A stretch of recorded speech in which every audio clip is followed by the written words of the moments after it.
Good morning ma'am.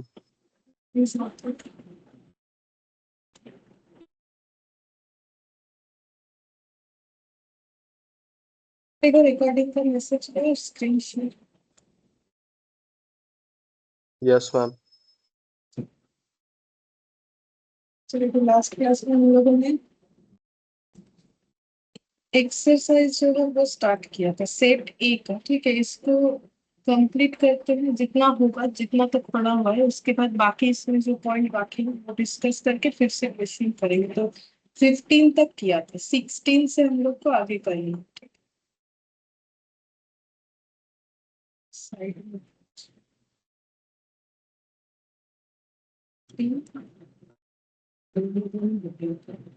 Open का answer था सी, 15 का था ए। 16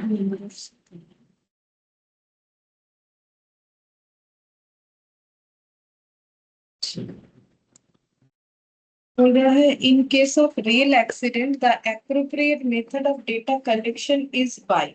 ठीक है, तो इसका भी मैंने एग्जांपल दे दिया, तो बोला था कि वही वाला मेथड हमें लेना है जिसका मैंने प्रॉपर को एग्जांपल दिया ना, तो उसमें वही मेथड लेके ही तुम लोग को आंसर देना है। ठीक है, वैसे रेल एक्सीडेंट हुआ है तो उसका डेटा कलेक्ट करने के लिए हम लोग मतलब देखो, हम लोग जब डेटा कलेक्ट करेंगे तो अप्रोप्रिएट मेथड हम लोग इसमें से कोई सा भी बोल सकते हैं, लेकिन एग्जाम्पल में मैंने जो दिया वही तुम लोग को एग्जाम में लिखना है, इसीलिए वैसे किया है। तो याद नहीं है तो कम से कम देख के बताना चाहती हूँ।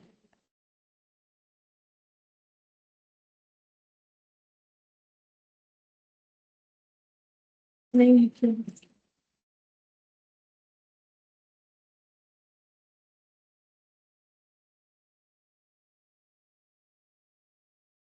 नहीं लिख रहे हो तो फिर पूरा फंसोगे, देखना तो बता देंगे देख के, उसमें कोई प्रॉब्लम नहीं है।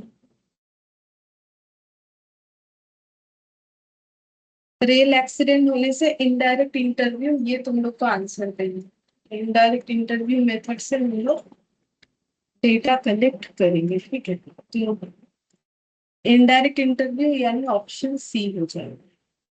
17th नंबर में बोला है which method of data collection covers the widest area. बोलो वाइडेस्ट एरिया कौन कवर करेगा? वाइडेस्ट बोला है, ठीक है, वाइडर नहीं। वाइडेस्ट मतलब यही सबसे ज्यादा होगा, मोस्ट जो है। Telephone interview, mail questionnaire method, direct interview method, all of this.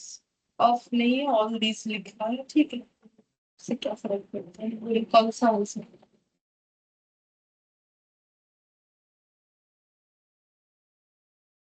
सबसे ज्यादा कवरेज कौन देगा? टेलीफोन। टेलीफोन से भी ज्यादा मेल कवरेज देना है ना, तो टेलीफोन करने में ज्यादा टाइम लगेगा या मेल से जल्दी होगा? मतलब अगर हमें एक 5 मिनट में टेलीफोन करना हो तो हम लोग कितने लोगों तक पहुंच सकते हैं, मेल्ड करना हो तो कितने लोगों तक पहुंच सकते हैं? तो मेल सबसे ज्यादा। तो ये हो जाएगा 17 का बी।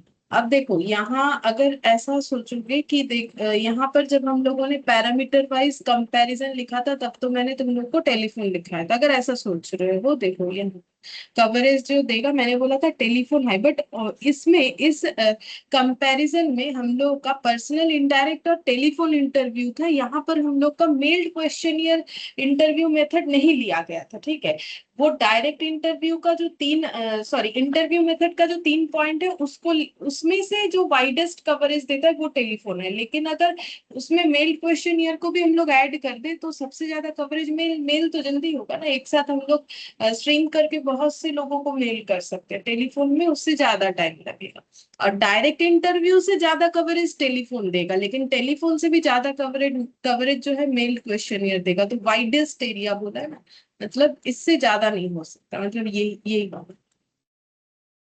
फिर बोल रहा था amount of non response is maximum. Non response किस में होगा? Meld questionnaire, interview, observation, all of this.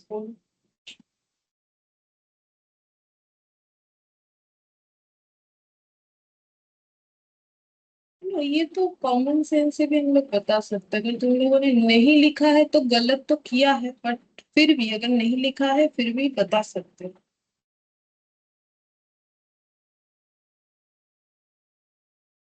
Non response किस में होगा सबसे ज्यादा? कोई हमें मेल करके कुछ पूछ रहा है, उसका आंसर देना मेल्ड है। इंटरव्यू, हाँ, mailed mail question mail method. Question में ना हम लोग मेल खोल के आंसर दे ना दे, कोई जरूरी थोड़ी कि आंसर दे ही देंगे। लेकिन इंटरव्यू मेथड जो है, इंटरव्यू मेथड में तो कोई, देखो तुम लोगों से अगर इंटरव्यू करने आया तो उसका हो सकता है तुम लोग 10 क्वेश्चन में से 5 आंसर दे रहे हो, 5 नहीं दे रहे हो, बट कुछ तो करना पड़ेगा, एकदम अवॉइड तो नहीं करके जा सकते ना। और ऑब्जर्वेशन मेथड का मतलब तो होता है कि कोई इंस्ट्रूमेंट लेके किसी चीज पे डेटा कलेक्ट करना, तो उसमें तो नॉन रिस्पॉन्स का कोई सवाल है नहीं, ठीक है। तो फिर मेल क्वेश्चन, यार मेल खोल के देखते हो क्या? हमेशा नहीं देखते हैं ना हम लोग। जरूरी थोड़ी है कि हम लोग हर मेल का आंसर देते हैं। हमारे पास हो सकता है फीडबैक के लिए कितने मेल आते हो कि इसका फीडबैक दीजिए, आपने ये प्रोडक्ट यूज किया या फिर ये सर्विस लिया, तो हम लोग हमेशा थोड़ी फीडबैक दे देते हैं। 18 का ए। फिर 19 वाले में बोल रहा है some important sources of secondary data. बोलो सेकेंडरी सोर्सेस ऑफ डेटा का, सॉरी सेकेंडरी डेटा का इम्पोर्टेंट सोर्स क्या है? तो मैंने तुम लोग को बहुत सारा सोर्सेस लिखवाया था, ठीक है।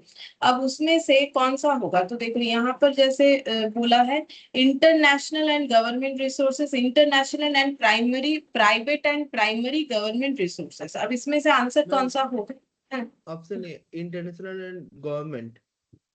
19 का ऑप्शन ए होगा, हाँ, क्योंकि देखो ये इंटरनेशनल एंड प्राइमरी बोल के, प्राइमरी सोर्सेज बोल के हम लोग कुछ नहीं लिखते, प्राइमरी सोर्सेज बोल के कुछ नहीं होता है। मतलब प्राइमरी सोर्स ऐसा कोई सोर्स नहीं है जहां से सेकेंडरी डेटा कलेक्ट किया जाता है, इसलिए बी और सी तो होगा नहीं।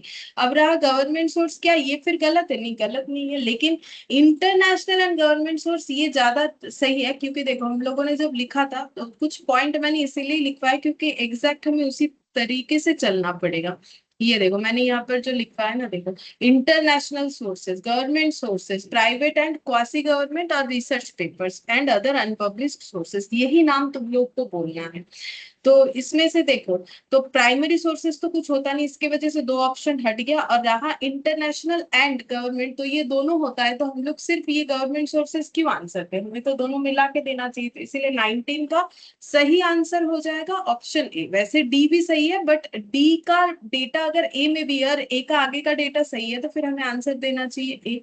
19 का आंसर हो जाएगा ए।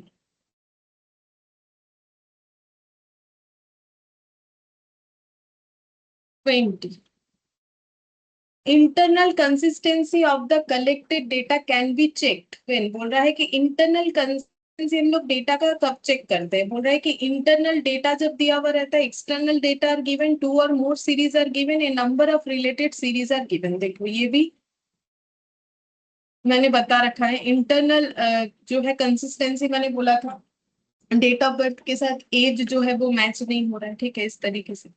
तो ये देखो इंटरनल कंसिस्टेंसी जो इंपॉर्टेंट पॉइंट है मैंने बोल दिया, व्हेन टू और मोर टू और सीरीज ऑफ, मोर। टू हाँ और टू मोर और more. Series of related data, ठीक है, ये आंसर होना चाहिए। अब देखो ऑप्शन क्या है उसके ऊपर डिपेंड कर रहा है। ऑप्शन में हमारे पास है ये ए और बी तो ऑप्शन सी। होगा नहीं।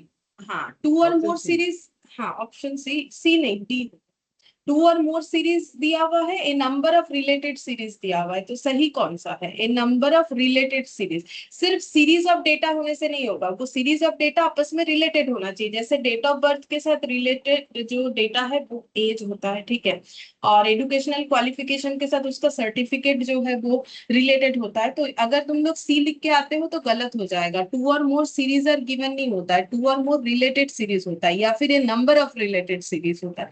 टू और मोर हो सकता है बट रिलेटेड सीरीज, जब ये ऑप्शन मेरे पास अवेलेबल है तो मुझे डी ही देना पड़ेगा, डी मेरा सबसे ज्यादा सही होगा, तो नियरेस्ट आंसर रहेगा ना, तभी तो एमसीक्यू है, तो हमें समझ के सही वाला आंसर देना। तो ये हो जाएगा 20 का डी। अच्छा, फिर 21 बोल रहा है the accuracy and consistency of data can be verified bye. हम लोग एक्यूरेसी और कंसिस्टेंसी किस तरीके से वेरीफाई करते हैं? इंटरनल चेकिंग के थ्रू से, एक्सटर्नल चेकिंग, स्क्रूटिनी बोलते, बोथ ए एंड बी, कौन सा आंसर है? स्कूटी नहीं। 21 का सी। देखो अगर तुम लोगों ने लिखा होता ना तो देख के फटाफट बता देती, मतलब इससे मुझे तो क्लियर है, एक बात तुम लोगों ने लिखा नहीं है। ये देखो चेकिंग एक्यूरेसी ऑफ और कंसिस्टेंसी ऑफ डेटा। लेकिन हम पहले ही बोले, देखो यहाँ से कम 8 मार्क्स आता है, इतना जान करो। 8 to 10 मार्क्स, 8 ही आता है। तो अगर नहीं लिखोगे इतने बड़े जो चैप्टर में इतना कुछ है उसमें, खुद बाद में ये नहीं समझ में आएगा कि पढ़ के क्या जाना है। ठीक है, देखो हम पहले से ही बता दे रहे हैं, अभी भी टाइम है, नहीं लिखा है तो वीडियो क्लास वीडियो जो है वो देखो, रिकॉर्डिंग जो है वहां से लिखो। ठीक है, नहीं तो मुश्किल हो जाए। फिर बोल रहा है the mode of presentation of data. Data presentation का मोड क्या क्या है? Textual, tabulation, diagrammatic, tabular, internal, external, textual, tabular, internal, tabular, textual, external. बोलो। मैम टेक्सचुअल, टेब्यूलर, ऑप्शन बोल दो। Option A. टेक्सचुअल, टैबुलेशन और डायग्रामेटिक, सही। 22 का ए। ये भी लिखा हुआ है, चलो हम एक एक करके दिखाते हैं इस वजह से, ताकि देखो कि लिखने का इम्पोर्टेंस कितना ज्यादा होता है। मोड ऑफ प्रेजेंटेशन ये रहा पहला, टेक्सचुअल। ठीक है, उसके बाद देखो टैबुलर या टैबुलेशन, वो भी लैंग्वेज भी लिखवा दिया है। ठीक है, फिर उसमें टेबल का डिटेल्स था जो कि काफी इंपॉर्टेंट है, अभी देखोगे तुम लोग। फिर उसके बाद यहाँ पर, ओ इधर पेज छूट गया था, फिर डायग्रामेटिक फॉर्म। ठीक है, तो ये तीन, अब डायग्राम में अलग अलग था, मेन ये तीन फॉर्म होता है, टेक्सचुअल, टैबुलेशन, डायग्रामेटिक। डायग्रामेटिक में तीन होता है, लाइन, बार और पाई चार्ट। ठीक है, फिर यहाँ पर देखो बोल रहा है the best method of presentation of data. तो बेस्ट मेथड कौन सा है? टेक्सचुअल, टैब्यूलर, डायग्रामेटिक, डी में ऑप्शन डी, बी एंड सी बोलो। मैम बेस मेथड तो डी। सर डी ना, बी, टेबल मेथड ही बेस्ट। टेब्यूलर ए। टैब्यूलर मेथड या टैब्यूलेशन मेथड, जो भी बोलो, मतलब जो टेबल फॉर्मेट में होता है उसको बेस्ट माना जाता है। ये भी हाँ कहाँ पर लिखा है? এই তো ম্যাম এটা তো একটা ইয়ে করে বুঝিয়েছিলেন ওই এবিসি। हाँ मुझे सुना। ठीक है, वो बेस्ट बोल के मैंने लिखा नहीं है, बट देखो वही बेस्ट मेथड होता है, याद रखो। ठीक है, वही बेस्ट मेथड होता है। चाहो तो अपने टेबल डायग्राम के वहां पर लिख लो, अगर लिखा हुआ है तो, बट लिखा हुआ है नहीं तो भी लिख लो। ठीक है, ये देखो यहाँ पर बेस्ट मेथड हो जाएगा हम लोग का। देखो टेक्स्ट में तो काफी टाइम टेकिंग होता है समझने के लिए। टेबुलर को बेस्ट क्यों बोला जाता है वो वैसे मैंने नहीं लिखा है, बट उसका रीजन बताया, छोटे छोटे चीजों को भी हम लोग आइडेंटिफाई कर सकते हैं, इसीलिए बोला जाता है। 23 का बी हो गया। अच्छा, अब 24। 24 में देखो द मोस्ट एट्रैक्टिव। तो एट्रैक्टिव तुम लोग को कौन सा लगता है, मतलब कौन सा डायग्राम। डायग्राम? ठीक है, उसमें देख के समझने में ज्यादा अच्छा लगता है। ठीक है, हमें रीड करने में, यानी टेक्सचुअल सबसे बोरिंग लगता है, नॉर्मल बात हो गया। ठीक है, टैबुलर मेथड से भी एट्रैक्टिव अगर देखो तो डायग्राम में, वैसे सबसे बेस्ट तो टैबुलर ही है, best method tabular, but attractive diagram, क्योंकि उसमें अलग अलग तरीके का ड्रॉ होता है जिसके थ्रू से समझाया जाता है। तो बोलते हैं ना कि डायग्राम के थ्रू से समझना आसान होता है, ले मैन भी वो समझ जाता है, तो उसका अट्रैक्टिव होता है प्रेजेंटेशन। तो फिर 424 का सी।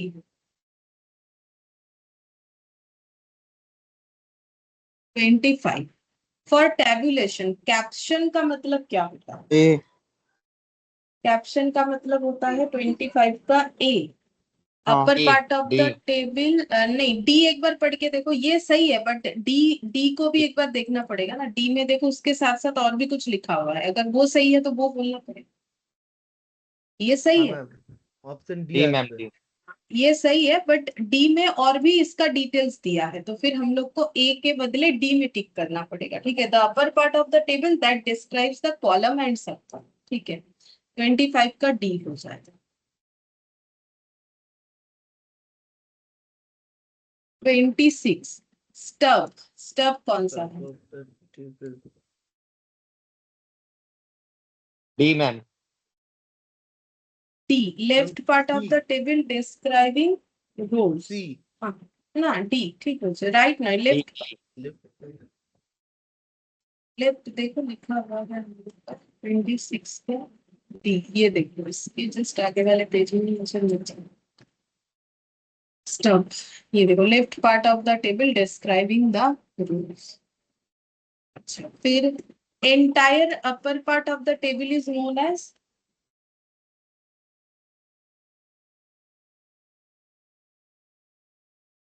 entire upper ma'am box set box सी 27 ये हाँ मैम, entire box upper तो 27 का C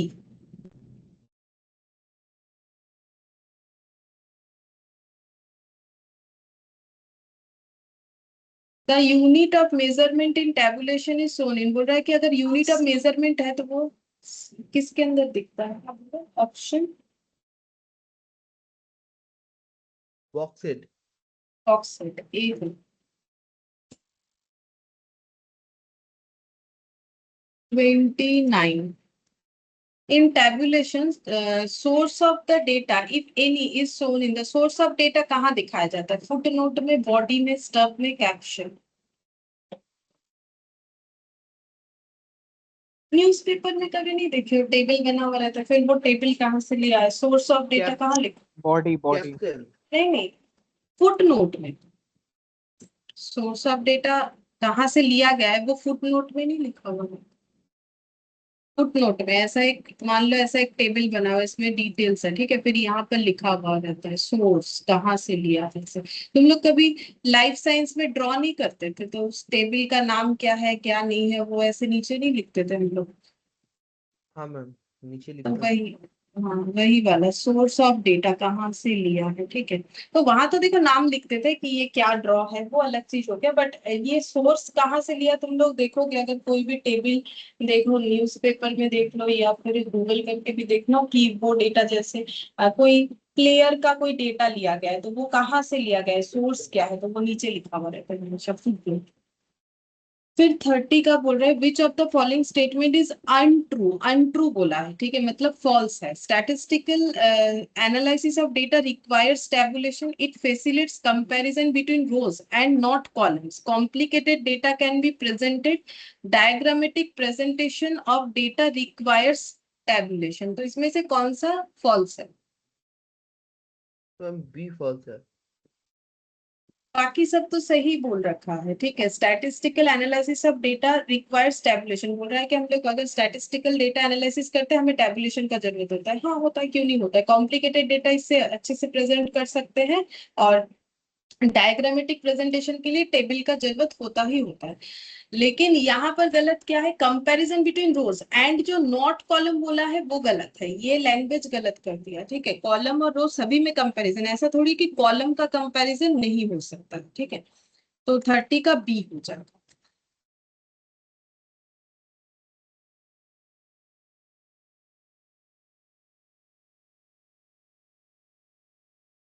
29 का B। अच्छा फिर बोल रहा है हिडन ट्रेंड इफ एनी अगर किसी तरीके का हिडन ट्रेंड है in the data can B noticed in textual presentation में आइडेंटिफाई कर पाएंगे टैबुलेशन में डायग्रामेटिक प्रेजेंटेशन में ऑल ऑफ दिस डायग्रामेटिक हाँ डायग्राम में हम लोग मैंने एक दिखाया था ना शेयर का कि देखो कितना छोटा छोटा चेंजेस हुआ है तो वो डायग्राम के थ्रू से कोई भी छोटा मोटा चेंजेस हम लोग छोटा से छोटा ट्रेंड चेंज हम लोग उसमें आइडेंटिफाई कर सकते हैं ये यहाँ पर ही मिलेगा तो ये भी लिखा हुआ है मैंने जो भी इम्पोर्टेंट पॉइंट है सारा लिखवाने का ही कोशिश की hidden trend can be traced फिर इसके बाद diagrammatic representation of data is done by diagram chart picture all of this all of this है ma'am. All of this diagram diagram all of diagram this है। हाँ chart pie chart वो तो diagram होता है ठीक है पिक्चर्स हाँ वो भी डायग्राम के अंदर ही आ गया तो ऑल ऑफ दिस 32 का डी हो जाए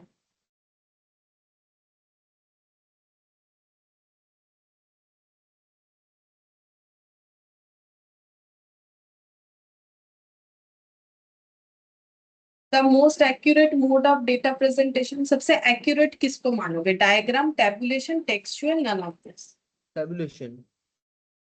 देखो टेक्स्ट को नहीं मान सकते हैं सबसे एक्यूरेट जो है डायग्राम को भी क्योंकि डायग्राम में हम लोग कभी कभी स्मूथ कर्व ड्रॉ कर देते हैं ठीक है मतलब बहुत से चीजों को अवॉइड कर देते हैं तो सबसे एक्यूरेट तरीके से अगर कुछ प्रेजेंटेशन हो सकता है वो है टैबुलेशन, छोटा से छोटा चीज भी प्रेजेंट हो जाता है।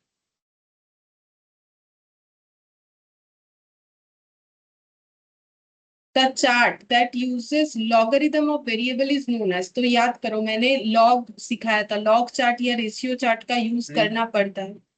हाँ, रेशियो चार्ट। रेशियो चार्ट मैंने बता ही दिया, बातों बातों में जो भी हो रेशियो चार्ट नाम ले लिया, वैसे आंसर सही दिया है। ये देखो रेशियो चार्ट, ठीक है।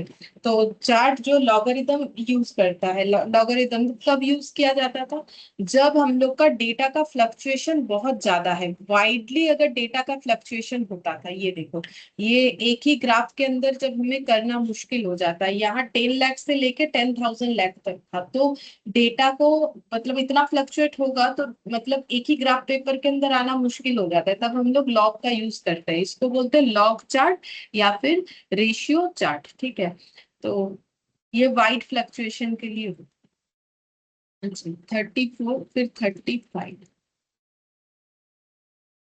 Multiple line chart is applied for, कब हम लोग मल्टीपल लाइन चार्ट अप्लाई करते हैं, शोइंग मल्टीपल चार्ट टू और more related time series when the variable are expressed in same unit, two और more related time series when the variables are expressed in different unit, multiple variation in time series. We have mentioned two or more related time services when the variables are expressed in the same unit. Same unit होने से हम लोग multiple chart का use कर सकते हैं, ठीक है। मल्टीपल चार्ट जैसे अगर तुम लोग को याद है, इसमें जो हम लोगों ने किया था अभी जो दिखा रहे थे, ठीक है, मल्टीपल लाइन चार्ट ये वाला है, जैसे सेल और प्रॉफिट, और मल्टीपल एक्सिस चार्ट था जब दो अलग अलग यूनिट का यूज होता है, जैसे कि नंबर ऑफ एम्प्लॉय, तो हम लोग एक एक्सिस ऐड ऑन करते हैं। लेकिन सेम यूनिट का अगर मल्टीपल डेटा रहता है तो मल्टीपल चार्ट बन के रेडी होता है। ये देखो multiple line chart for two और more series of same unit, ठीक है। तो यहाँ पर टू और more related time series when the variable are expressed in same unit, तो 35 का बी हो जाए।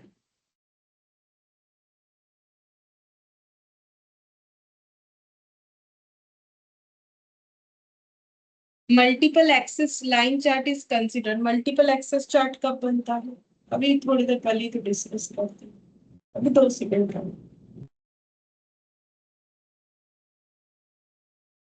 There is more than one There time is more series, than the time series are the unit of the variables are different. कौन सा answer, A and B. ना ए option and B D क्यों, है। Option B होगा, ए and B क्यों होगा, B नहीं होगा। More than one time series तो सेम यूनिट के लिए होगा, the unit of variable are different, जब हमें अलग अलग यूनिट का वेरिएबल दिया है, जैसे हमें डेटा दिया है रुपीस का, हमें डेटा दिया है नंबर्स का, number of this this this, ठीक है। तो अगर हमारा यूनिट अलग अलग है, किलोग्राम का डेटा है, ठीक है, इसके साथ मान लो कुछ और डेटा है, तो अगर अलग अलग यूनिट का होगा तो हमें एक्सिस को बढ़ाना पड़ता है, तो the unit of variables are different. 36 का भी अभी तो डिस्कस किया, ये तो सही देना चाहिए। अब नेक्स्ट बोला है, यहाँ पर ये वाला मैंने बताया नहीं, बार डायग्राम तो मैंने बताया बट ये वाला नहीं बताया। Horizontal bar diagram is used for, तो बोल रहा है जो हॉरिजॉन्टल बार डायग्राम है वो किस वजह से यूज किया जाता है, तो देखो ये हम बता देते हैं, ये हमें एक्चुअली क्वालिटेटिव डेटा अगर प्रेजेंट करना है, ठीक है, क्वालिटेटिव डेटा मतलब ऑर्डिनल डेटा, तो क्वालिटेटिव डेटा अगर प्रेजेंट करना है तो हॉरिजॉन्टल बार डायग्राम यूज होता है। अभी एक बार लिख लो, हम अभी बता देते हैं इसका डिटेल्स, ठीक है। 37 का ए होगा और 38 में इसमें जस्ट वर्टिकल वाला बोला है, vertical bar diagram is applied when the data are qualitative quantitative. देखो अब उसमें अगर क्वालिटेटिव है तो इसका आंसर ऑब्वियसली ऑपोजिट होगा, इसका क्या हो जाएगा, 38 का बी हो जाएगा, ठीक है, बी हो जाएगा। अच्छा डिवाइड बार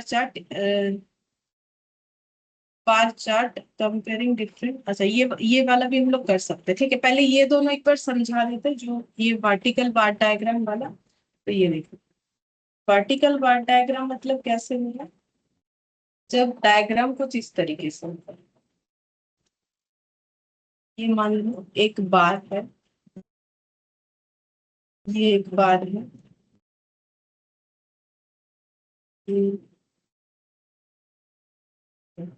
ये हो गया वर्टिकल।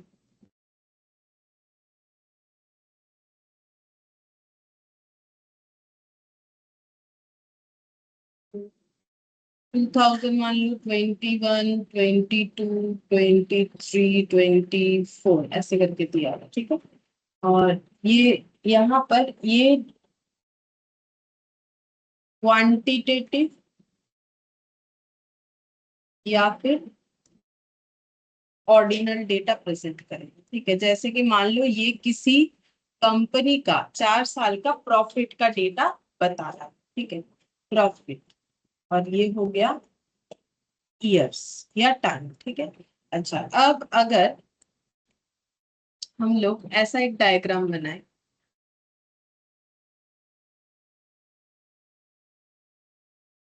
हॉरिजॉन्टल बार डायग्राम, तो वो कैसे देखने में होगा? तो जो बार है, बार मतलब ये रेक्टेंगल शेप, ये ऐसे हो जाए, ये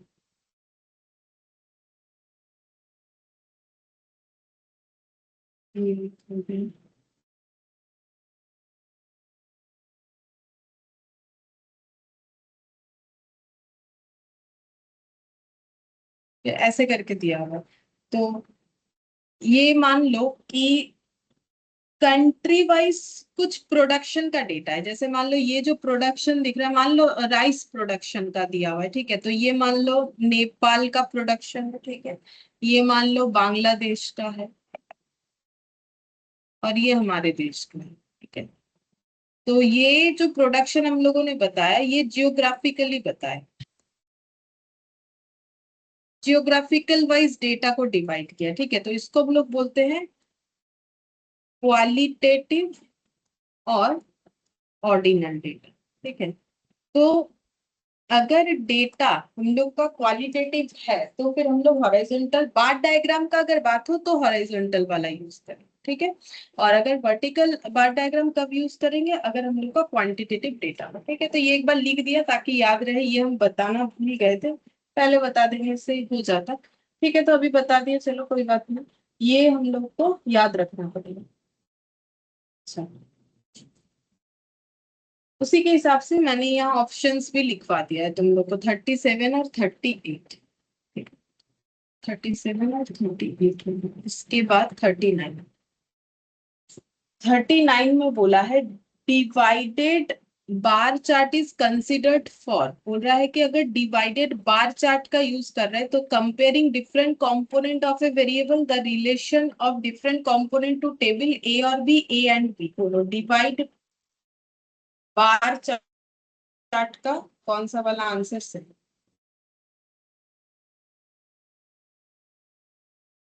लगाया था, चलो हम दिखाते हैं कहाँ पर लिखा था, जो बार डायग्राम किया था ना वही, डिवाइड बार डायग्राम। ये देखो, ये वाला देख के बताओ।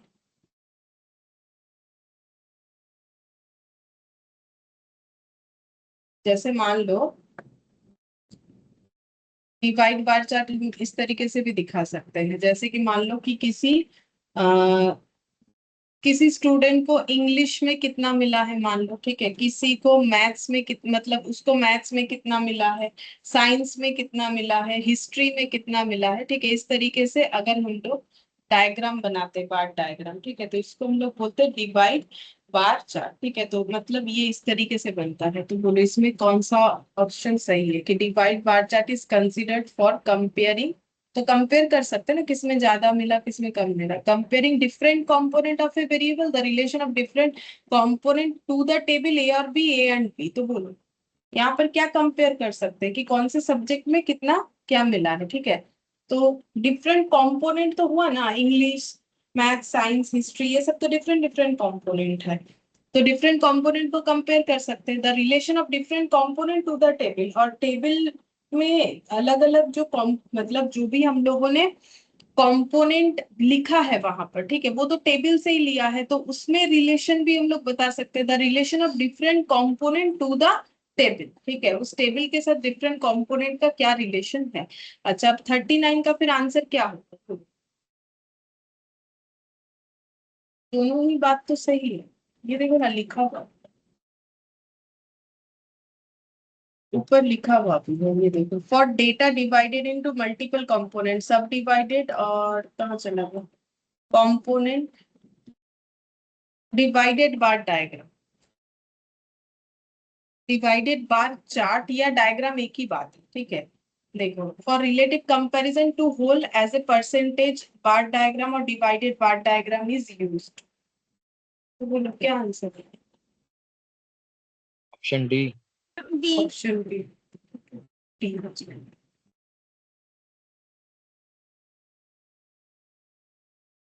और D, in order to compare two or more related series, related series को अगर रिलेटेड का मतलब जैसे किसी एक ऑर्गेनाइजेशन का 2001, 2, 3, 4, 5, 6 इस तरीके से इतने सालों का प्रॉफिट का कंपैरिजन, अगर मुझे कंपैरिजन करना है तो मल्टीपल बार चार्ट यूज करेंगे, ग्रुप्ड बार चार्ट यूज करेंगे, ए और B, A and B. Compare किस में कर सकते हैं? Group bar chart. देखो यहाँ पर जो मल्टीपल बार चार्ट है, हाँ एक ही बात है एक्चुअली, मल्टीपल बार चार्ट और ग्रुप बार चार्ट दोनों का मतलब एक ही है। मतलब जो मल्टीपल बार चार्ट है उसी का मतलब मल्टीपल बोलो या ग्रुप बोलो एक ही बात है। तो मुझे यहाँ 2 पॉइंट दिया है कंफ्यूज करने के लिए, तो ग्रुप तो सही आंसर है, तो उसी का दूसरा नाम मल्टीपल है, तो फिर आंसर क्या दोगे, ए और बी या फिर ए एंड बी, ये बताओ। And B. सी, सी और हो जाएगा ना, और मैम सी क्योंकि होगा, ए और दोनों बी। चीजों का ए और बी फिर हो जाएगा। मतलब या तो मल्टीपल बार चार्ट बोलो या फिर ग्रुप बार चार्ट बोलो, ठीक है, ए और बी फिर बोलना पड़ेगा। मतलब ये इंग्लिश के हिसाब से इसका आंसर है। और pie diagram is used for, pie मतलब जो सर्कल होता है, ठीक है। पाई डायग्राम किस लिए यूज होता है? Comparing different component and their relation to total, representing qualitative data, representing quantitative data, B और सी।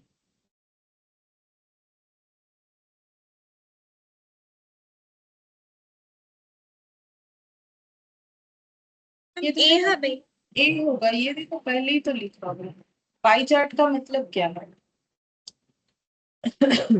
ये देखो, used for circular presentation, data को सर्कल में प्रेजेंट करने के लिए पाई चार्ट यूज होता है। Summation of values of all component और segment are equal to 360 degree माना जाता है, और उसके बाद इस तरीके से कैलकुलेट होता है। मैंने पाई चार्ट का वैसे डेफिनेशन नहीं लिखवाया, बट जो समझाया था उसके हिसाब से अगर याद है कि हम लोग कंपेयर तो कर ही सकते हैं ना। देखो यहाँ पर एक ड्रॉ था, देखो यहाँ पर एक ड्रॉ था पाई चार्ट का, हम लोग को दिखाते हैं, अगर याद नहीं, ठीक है। यहाँ पर मतलब गवर्नमेंट को एक्साइज, आईटी, कस्टम, सीटी, मिसलेनियस, ये सारे जगह से कितना कितना इनकम हुआ है, ये हम लोग कंपेयर कर पा रहे थे, ठीक है।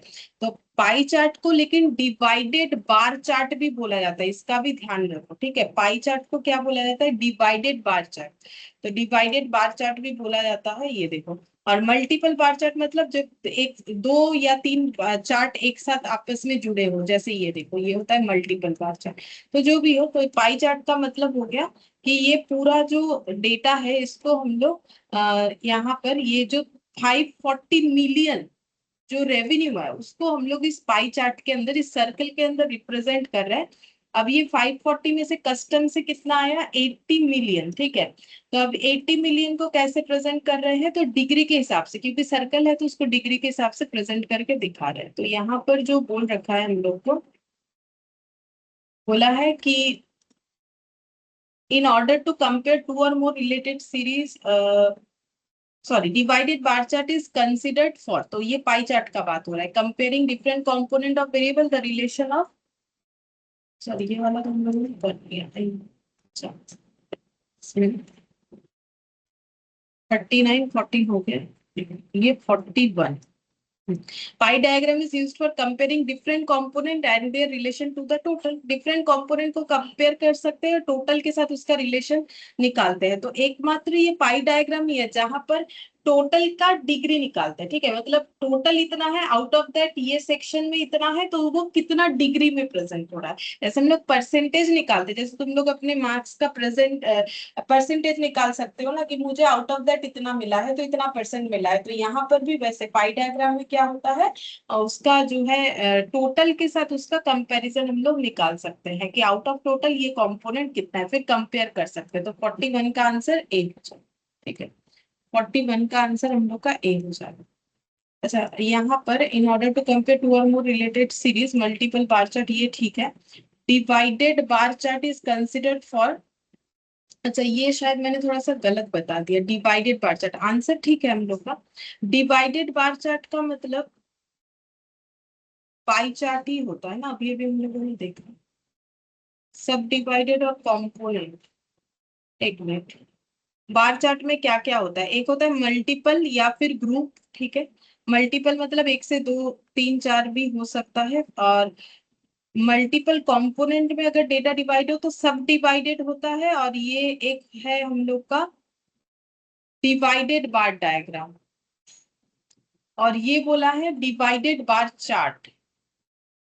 तो डिवाइडेड बार चार्ट का मतलब पाई चार्ट था, अभी देखो ना, डिवाइडेड बार चार्ट, तो ये गलत हो गया सर, डिवाइडेड पाई चार्ट और डिवाइडेड बार चार्ट, तो पाई चार्ट के यहाँ लिख लो, तो पाई चार्ट को ही बोलते हैं डिवाइडेड बार चार्ट।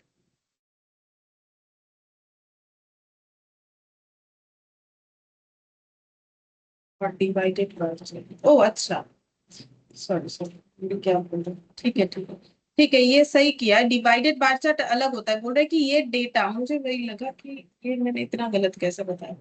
ठीक है, तो देखो पाई चार्ट या डिवाइडेड बार चार्ट को यूज कर सकते हैं इस डेटा को प्रेजेंट करने के लिए जिसमें से इन्होंने पाई चार्ट का यूज किया, ठीक है, हम लोग का आंसर वहां ठीक है। डिवाइडेड बार चार्ट का मतलब यही वाला है, सब डिवाइडेड और कंपोनेंट, ठीक है, और ये वाला हम लोग का जो मतलब परसेंटेज वाइज है, ठीक है। तो देखो बार चार्ट का थोड़ा सा याद रख लो, ये शायद मैंने थोड़ा कंफ्यूजन कर दिया तुम लोग को, ठीक है। हम लोग का आंसर कंपेरेबल सीरीज अगर है, मल्टीपल बार चार्ट का मतलब क्या हो जाएगा, मल्टीपल बार चार्ट का मतलब जहां पर एक से ज्यादा हम लोग का बार डायग्राम रहेगा उसे हम लोग बोलते हैं मल्टीपल बार चार्ट, ठीक है। और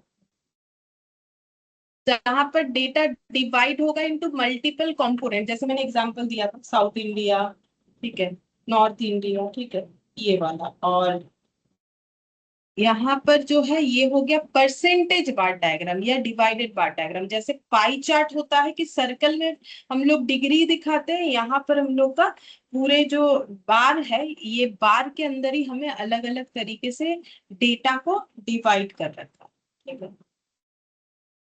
अच्छा, अब ये यहाँ पर देखो हम लोगों ने 40 तक किया, 40 या 42 ऐसा कुछ,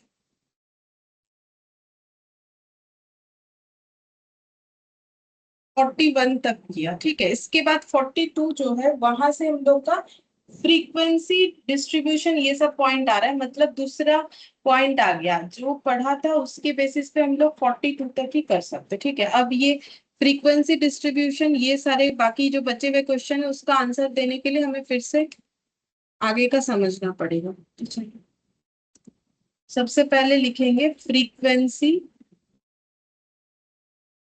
डिस्ट्रीब्यूशन, अब हम लिखवा लेकिन सिर्फ इसीलिए है क्योंकि देखो उतना बड़ा डेटा है ना, वहां से तुम लोग एग्जाम टाइम में नहीं कर पाओगे, ठीक है। इसीलिए फ्रीक्वेंसी डिस्ट्रीब्यूशन का मतलब देखो, फ्रीक्वेंट इस बात का मतलब होता है बार बार, ठीक है। तो फ्रीक्वेंसी का मतलब है कि कोई ऑब्जर्वेशन अगर अपने आप को रिपीट करता है तो उसको हम लोग बोलते हैं उसका फ्रीक्वेंसी। तो frequency means number of times a particular observation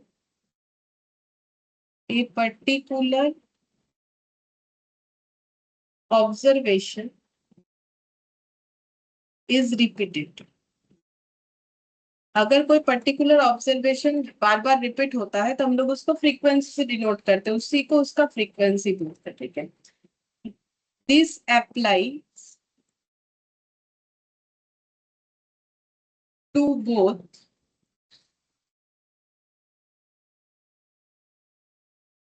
variable and attributes. तो फ्रीक्वेंसी हम लोग वेरिएबल्स के लिए भी, वेरिएबल्स का मतलब मेजरमेंट यूनिट, ठीक है, जो दो तरीके का होता है, डिस्क्रीट होता है और होता है कंटिन्यूअस, ठीक है। तो मतलब बेसिकली क्वालिटेटिव क्वांटिटेटिव दोनों के लिए हम लोग फ्रीक्वेंसी का यूज कर सकते हैं, ठीक है। It is shown in tabular form, in tabular form with class interval, with class interval, बता देंगे क्लास इंटरवल क्या होता है, और ऑब्जर्वेशंस, और observations in one column, in one column and frequency in the other। ठीक है, तो बोल रहा है कि फ्रीक्वेंसी का मतलब बता दिया कि नंबर ऑफ टाइम्स अगर कोई ऑब्जर्वेशन अपने आप को रिपीट करता है तो उसको उसका फ्रीक्वेंसी बोलते हैं। ये हम लोग का वेरिएबल एट्रीब्यूट्स दोनों के केस में हम लोग अप्लाई कर सकते हैं। इसको हम लोग टेबल फॉर्मेट में दिखाते हैं। तो टेबल फॉर्मेट में क्लास इंटरवल या ऑब्जर्वेशन के साथ दिखा सकते हैं। तो एक कॉलम में क्लास इंटरवल या ऑब्जर्वेशन रहेगा और दूसरे कॉलम में उसका फ्रीक्वेंसी रहेगा। अब कब क्लास इंटरवल लिखना है और कब ऑब्जर्वेशन लिखना है वो हम लोग समझते हैं। तो उसके लिए हम लोग एक एग्जांपल लेंगे। Marks of student in a class. तो मैक्सिमम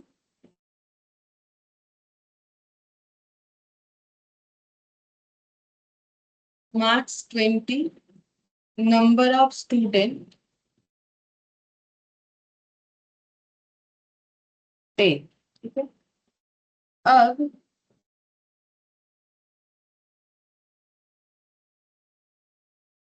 ऐसे देखो, मान लो किसी को मिला है, तो अब हम लोग को अगर टेबल बना के देना है तो हम लोग कैसे दे सकते हैं। पहले लिख लेते हैं किसको कितना मिला है। तो ये देखो यहाँ पर लिखते हैं क्या क्या मार्क्स मिला है। 12, 10, 12, 18, 8, 19, 19, 14, 10 और 9, ठीक है। तो 10 स्टूडेंट, 1 2 3 4 5 6 7 8 9 10, ठीक है। 10 स्टूडेंट है, 10 स्टूडेंट का मार्क्स मैंने लिख दिया। अब इसको अगर मुझे फ्रीक्वेंसी के साथ टेबल फॉर्मेट में बताना है तो हम कैसे बोल सकते हैं। तो मेरा टेबल का दो कॉलम होगा, एक कॉलम का नाम होगा मार्क्स, ठीक है, दूसरे कॉलम का नाम होगा फ्रीक्वेंसी, ठीक है। क्योंकि अभी अभी तो हम लोगों ने पढ़ा कि एक कॉलम में फ्रीक्वेंसी लिखेंगे, दूसरे में क्लास इंटरवल या ऑब्जर्वेशन लिखा जाता है। अब रहा बात कि क्लास इंटरवल इसमें नहीं होगा, क्यों नहीं होगा वो हम बताते हैं, दूसरे वाले एग्जांपल से समझ में आएगा। यहाँ ऑब्जर्वेशन भी ऑब्जर्वेशन ही होगा। तो ऑब्जर्वेशन क्या है, ऑब्जर्वेशन मतलब जो हम लोग ऑब्जर्व कर रहे हैं, देख रहे हैं, तो हम लोग क्या ऑब्जर्व कर रहे हैं, मार्क्स ऑब्जर्व कर रहे हैं, ठीक है। तो ऑब्जर्वेशन का यहाँ पर नाम क्या है, मार्क्स, ठीक है। मार्क्स रहेगा, मार्क्स लिखोगे। कुछ और रहेगा, हाइट रहेगा, हाइट लिख सकते हैं, वेट रहेगा, वेट लिख सकते हैं। जिस चीज को ऑब्जर्व कर रहे हैं वही लिखेंगे। अब देखो, फ्रीक्वेंसी को हम लोग एफ से डिनोट करेंगे और मार्क्स को हम लोग एक्स, ठीक है। मतलब जो हम लोग का ऑब्जर्वेशन होता है नॉर्मली हम लोग उसको एक्स से डिनोट करते हैं, ठीक है। अब क्या क्या मार्क्स मिला है, एक जन को 12 मिला है, एक जन को 10 मिला है, फिर से एक जन को 12 मिला है। तो हम दो बार रिपीट करके नहीं लिखेंगे, ठीक है।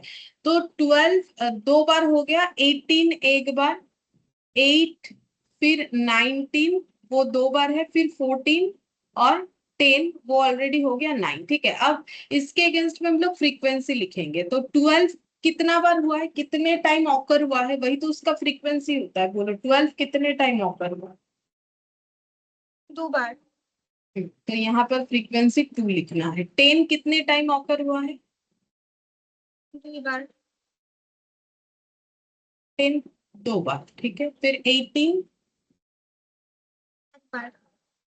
18 एक बार, 8, मैम 1 बार।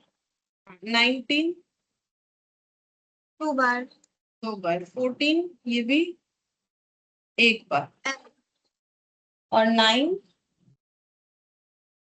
एक बार, ठीक है। तो इसको टेबल फॉर्मेट में दिखाते हैं। तो टेबल कैसे बनेगा, रो और कॉलम मिला के टेबल होता है, ये हम लोगों ने पढ़ा है, ठीक है। तो ये हो गया टेबल। अब इसको इधर से भी ऐड कर देना पड़ेगा, मेरे यहाँ पर वो दिख नहीं रहा है उतने अच्छे से। ये देखो ये टेबल हो गया। अब इसमें ऐसे बना लो, मतलब बीच से भी हम लोग लाइन लगा सकते हैं, रो कॉलम में बाइफरकेट कर।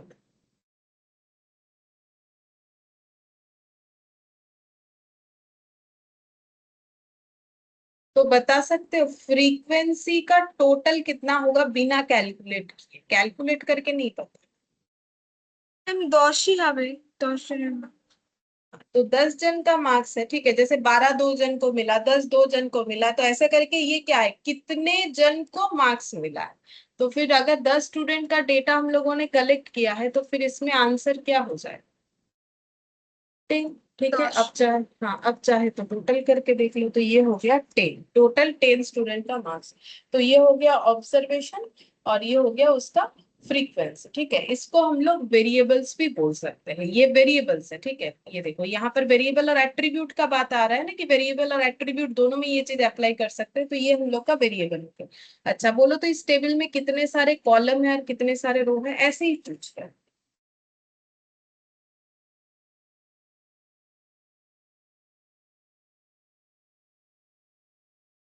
कितने सारे कॉलम,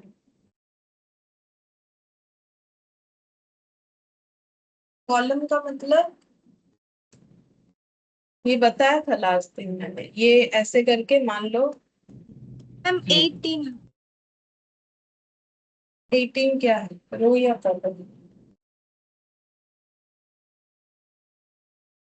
मैम रो कॉलम দুটো अलग अलग होता है। देख लो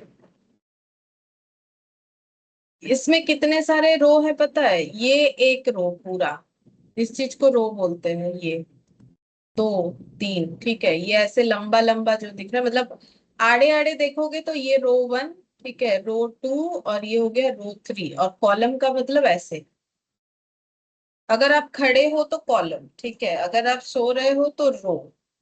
समझ में आया? तो यहाँ पर कॉलम कितना सारा हो गया, ये टेबल है मान लो, इसमें मैंने जस्ट ऐसे किया 1 2, तो कितना सारा कॉलम हुआ, 1 2 3, कितना कॉलम हुआ, 3। 18 column on row. देखो रो तो, कॉलम तो 2 ही दिख रहा है मुझे। कौन सा 2 कॉलम है, ये एक कॉलम और ये एक कॉलम, कितना कॉलम है? হ্যাঁ ম্যাম 2 হবে। कॉलम 2। अब रो कैसे काउंट करोगे, ऐसे 1 2 3 4 5 6 7 8 9, तुम लोग मल्टीप्लाई करके बोल रहे हो, इसीलिए 18 बोल रहे हो शायद, ठीक है। तो यहाँ पर वो बॉक्स हो जा रहा है, 18 बॉक्सेस हो गया, ठीक है। कॉलम 2 है, रो 9। अच्छा चलो अब हम लोग कब क्लास इंटरवल का यूज करेंगे फ्रीक्वेंसी का टेबल बनाते वक्त, वो देखते हैं। क्लास इंटरवल का कब यूज करेंगे, तो क्लास इंटरवल का यूज कब करते हैं, जब डेटा ह्यूज है, ठीक है। जैसे कि मान लो हम लोग वही मार्क्स का डिस्ट्रीब्यूशन कर रहे हैं, मान लो 100 स्टूडेंट का कर रहे हैं, एक स्टूडेंट को 8 मिला, एक को 10 मिला, फिर दूसरे को भी 10 मिला, आउट ऑफ 10 ही कर रहे हैं, या फिर आउट ऑफ 20 जो भी मान लो, किसी को 14 मिला, ठीक है। And dot dot dot dot करके टोटल 100 स्टूडेंट, मतलब 100 स्टूडेंट्स का मार्क्स का डेटा होगा। और मान लो कि मैक्सिमम मार्क्स जो है वो हम लोग का 20 है, ठीक है। एग्जाम्पल के तौर पे मैक्सिमम मार्क्स जो है वो 20 है। अब अगर तुम लोग इसका टेबल बनाओगे तो 8 लिखोगे, फिर 10 12 फिर 14, ऐसे करके क्या बहुत ह्यूज अमाउंट ऑफ डेटा नहीं लिखना पड़ेगा अगर एक एक करके हम लोग लिखेंगे सिंगल डिजिट में। सिंगल डिजिट नहीं मतलब सिंगल सिंगल अगर लिखेंगे हर एक मार्क्स को जो कि अवेलेबल होगा, तो क्या हम लोग का ह्यूज अमाउंट ऑफ डेटा नहीं होगा। 100 स्टूडेंट का 100 मार्क्स होगा, मान लेते हैं जो रिपीटेशन है उसमें कम लिखना पड़ेगा, फिर भी 50 से ज्यादा तो लिखना ही पड़ेगा। बोलो कितना फ्रीक्वेंसी मैच हो जाएगा, ऐसा थोड़ी है कि बहुत से लोगों को 10 मिल गया, ऐसा तो नहीं होगा। ह्यूज अमाउंट ऑफ डेटा लिखना पड़ेगा, ठीक है। तो उसको अवॉइड करने के लिए हम लोग क्या करेंगे, यहाँ पर बनाएंगे क्लास इंटरवल, ठीक है, क्लास इंटरवल बनाएंगे और उसके अगेंस्ट में हम लोग लिखेंगे अपना फ्रीक्वेंसी। तो अगर हम लोग मतलब अलग अलग करके डेटा को ना लिखते हुए, क्योंकि डेटा ह्यूज है, तो हम लोग ऐसे इंटरवल बनाते हैं। 0 से 9 जिन्हें मिला है वो कितना है, 10 से 19 जिनको मिला है वो कितना है, 20 से 29 जिनको मिला है वो कितना है, 30 से 39 जिनको मिला है उसका डेटा कितना है। जैसे कि यहाँ पर अगर देखें तो 0 to 9 के अंदर कौन सा डेटा आएगा, अगर सिर्फ इसी डेटा के बेसिस पे लिखे मैम 8। 8, तो फिर यहाँ पर फ्रीक्वेंसी क्या लिखेंगे, 1, ठीक है। वैसे बहुत सारा डेटा हम जस्ट समझाने के लिए बोल रहे। 10 से 19 के बीच में क्या क्या आ जाएगा, मैम 10 12 14। इस तरीके से आ जाएगा, ठीक है। 10 12 14 मतलब 4 हो गया, ठीक है। तो क्या ऐसे लिखने से हम लोग का लिखने का तरीका आसान नहीं हो जाएगा, क्योंकि अगर हम लोग सिंगल सिंगल लिखेंगे तो बहुत ज्यादा लिखना पड़ेगा। इसमें लिखने से हमें बहुत ज्यादा लिखने का जरूरत नहीं होगा, ठीक है। यहाँ पर 100 तक हम लोग आराम से 0, अब देखो यहाँ पर मैंने 39 लिख दिया। अगर मैंने मैक्सिमम मार्क्स जो है 20 रखा है तो 10 to 19 तक लिखने से ही होगा। तो एक काम करते हैं, मैक्सिमम मार्क्स को हम 50 कर लेते हैं, ठीक है, 50 कर लेते हैं। तो मेरा ये इंटरवल कितना तक होना चाहिए, 0 से 9 में जिनको मिला है 10 से 19 के बीच, 20 से 29, 30 से 39, और आगे डॉट डॉट करके कहाँ तक जाना चाहिए एंड, अगर मेरा मैक्सिमम मार्क्स 50 है तो 50 हाँ, तो 50 तक जाना चाहिए। तो मुझे कितना लिखना पड़ेगा, एक काम करते हैं इसको 0 to 10 कर लेते हैं तो आसान हो जाएगा। इसको कर देते हैं 0 to 10, 10 to 20, 20 to 30, 30 to 40, फिर इसके बाद वाला क्या लिखेंगे, 40 to 50। 40 to 50, ठीक है, यहाँ तक ही लिखेंगे। क्या इससे ज्यादा हमें लिखना पड़ेगा, ये तो मार्क्स हो हाँ गया ना, मैम। क्लास इंटरवल को मार्क्स में डिवाइड कर दिया। तो इससे क्या हुआ कि इतना लिखेंगे, बस ढूंढना ये है कि 0 से 10 के बीच में किनको मिला है, 10 से 20, 20 से 30, 30 से 40, 40 से 50, और ऐसे करेंगे तो हमारे लिए ये आंसर जो है आसान हो जाएगा लिखना, नहीं तो ह्यूज अमाउंट में लिखना पड़ेगा।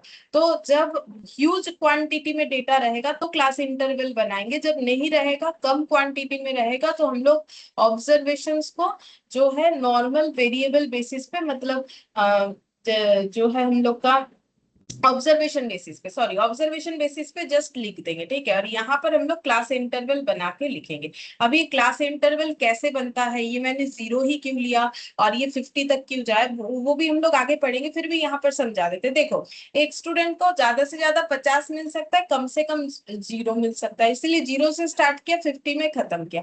अभी गैप जो लिया है मैंने, इसको लेने का तरीका होता है, बाकी देखो हम लोग अपने मन से, मैंने ये लिया हुआ है 0 से 10, तुम लोग चाहो तो 0 से 20 भी कर सकते हो, 20 to 30 भी कर सकते हो, लेकिन इसको करने का एक रूल्स है, वो हम सिखा देंगे, ठीक है। तो अभी इतना समझ में आया कि फ्रीक्वेंसी टेबल कैसे बनता है, 2 तरीके से बनता है, एक क्लास इंटरवल वाला और एक हो जाता है सिर्फ ऑब्जर्वेशन वाला। जब डेटा ज्यादा रहता है तो यूज क्लास इंटरवल, जब डेटा कम रहेगा तो यूज ऑब्जर्वेशन। बोलो यहाँ तक क्लियर है, तो नेक्स्ट वाला करेंगे। Ma'am types of frequency distribution, कितने तरीके का फ्रीक्वेंसी डिस्ट्रीब्यूशन होता है,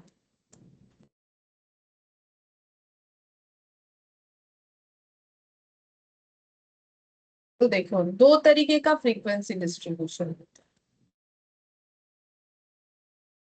एक होता है अनग्रुप और simple frequency distribution, simple frequency distribution. Second होता है group frequency distribution, group frequency distribution.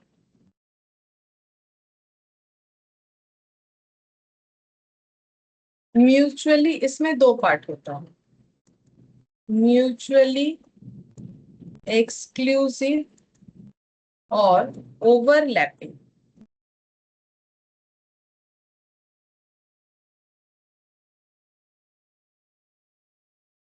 ये और लिखा है, और ओवरलैपिंग, और एक होता है म्यूचुअली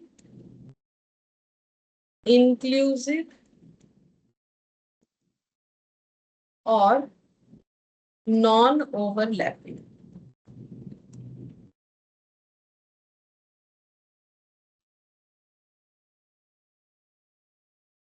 ठीक है, अब अनग्रुप्ड फ्रीक्वेंसी डिस्ट्रीब्यूशन कैसे होता है, देखो हम यहाँ से दिखाते थे।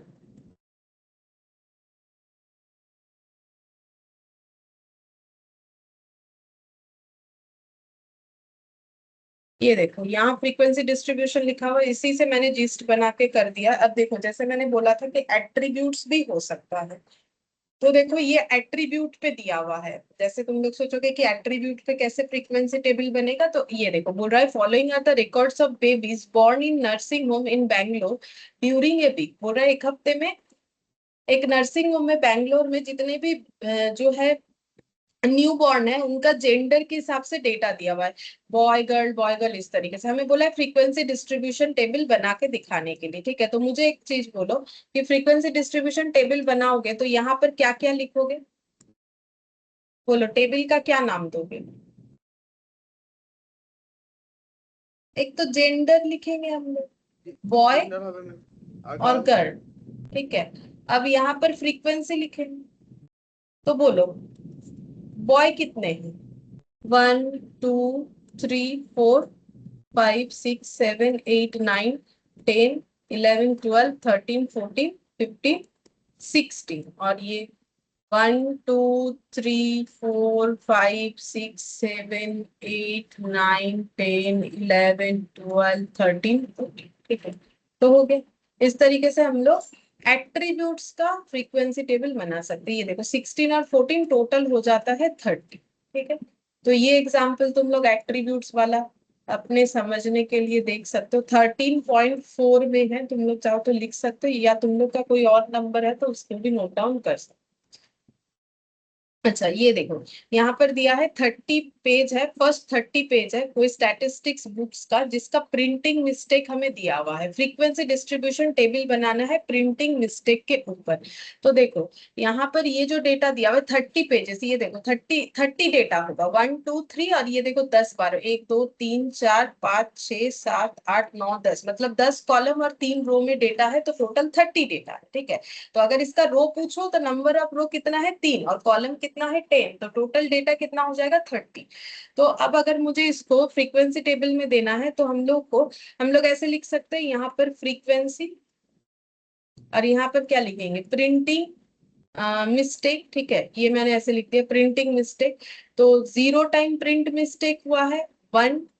देखो क्या क्या है डेटा, 0 है 1 है, ठीक है, 2 है 3 है 2 3 4 भी है 5 भी है 6 भी है, 1 2 3 4 5 6। ठीक है, और तो कुछ है नहीं। अच्छा, अब 0 टाइम प्रिंटिंग मिस्टेक हुआ है, ऐसा कितना बार हुआ है 0 टाइम प्रिंटिंग मिस्टेक है, तो 1 बार 2 बार 3 बार 4 बार 5 बार। ठीक है, ये 5 लिख दिया। एक बार प्रिंटिंग मिस्टेक, एक बार करके प्रिंट, एक प्रिंटिंग मिस्टेक है, वो कितना बार है 1 2 3 4 5, इस तरीके से। तो देखो ऐसे किया है 5 है ना, तो यहाँ पर कर लेते हैं इसको। तो वहां फिर टैली भी बता देंगे, टैली मार्क्स। तो यहाँ पर प्रिंटिंग मिस्टेक और यहाँ पर फ्रीक्वेंसी लिखते हैं, प्रिंटिंग मिस्टेक और यहाँ पर लिख दिया फ्रीक्वेंसी। तो 0 1 2 3 4 5 6। ठीक है, तो 0 टाइम प्रिंटिंग मिस्टेक कितना लिखा था मैंने 1 2 3 4 5 5। ठीक है, 1 टाइम प्रिंटिंग मिस्टेक 1 2 3 4 5। अच्छा 1 और 2 के लिए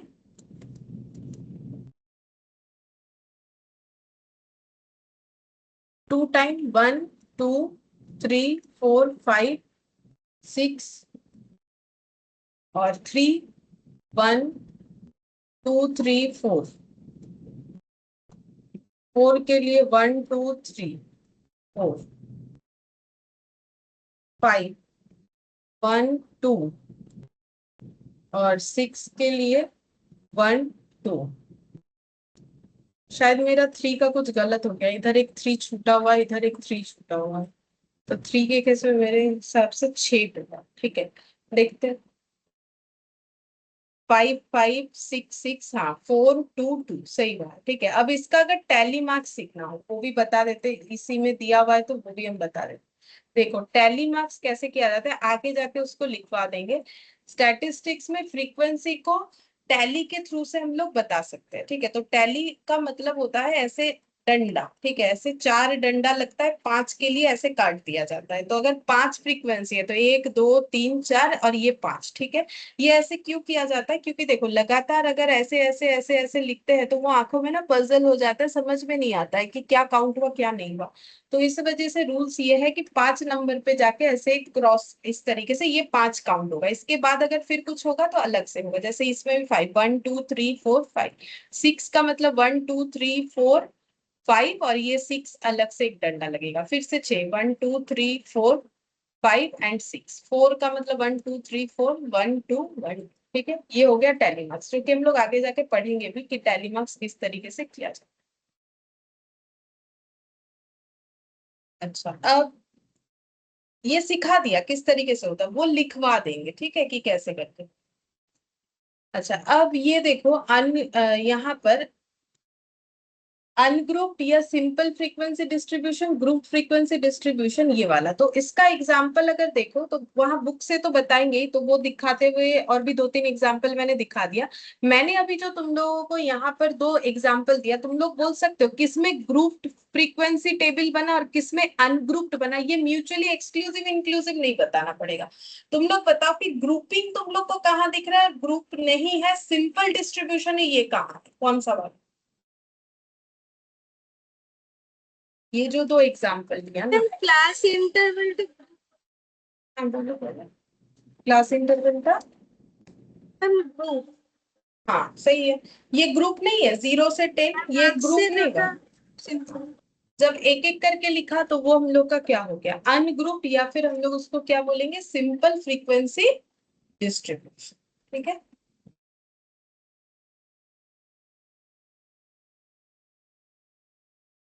ठीक है। तो ग्रुप और सिंपल फ्रीक्वेंसी डिस्ट्रीब्यूशन ये मैंने बता दिया। मेरा ही 2 एग्जाम्पल जो मैंने लिखा है वही से तुम लोग समझ सकते हो कि ये ग्रुप है और ये ग्रुप नहीं।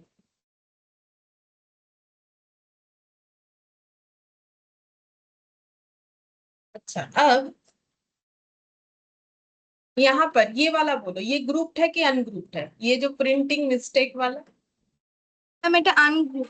अनग्रुप्ड है, ठीक है। चलो और आगे पूछ लेते, ये जेंडर वाला, बेटा अनग्रुप। ये भी अनग्रुप्ड है। एक भी हम लोगों ने अभी तक ग्रुप्ड वाला यहाँ नहीं देखा। ठीक है, मतलब इस मैट का बात कर रहे हैं। अब यहाँ पर देखो बोला है कि calculate constructive frequency distribution of weight taking class length as 5। जब क्लास लेंथ का बात आ रहा है तो फिर क्लास इंटरवल भी उसमें आ जाएगा। मतलब इसमें हमें जो फ्रीक्वेंसी टेबल बनाने के लिए बोला है वो कौन सा वाला बोला है, ग्रुप्ड की अनग्रुप्ड। ग्रुप ग्रुप, क्योंकि बोला है टेकिंग क्लास लेंथ एज 5। ठीक है, अब कैसे करके होगा, जो कि मैंने बोला था कि हम बताएंगे कि ये 0 से 10 क्यों लिया, कैसे करके लिया, वो अभी हमें सीखना पड़ेगा। तो उसका रूल्स हम लिखवा दे रहे हैं, तो उसको लिखवा रहे हैं रूल्स को, फिर उसके साथ इस चीज को हम कंपेयर करके समझा देंगे कि कैसे करके होगा। तो लिखो how to construct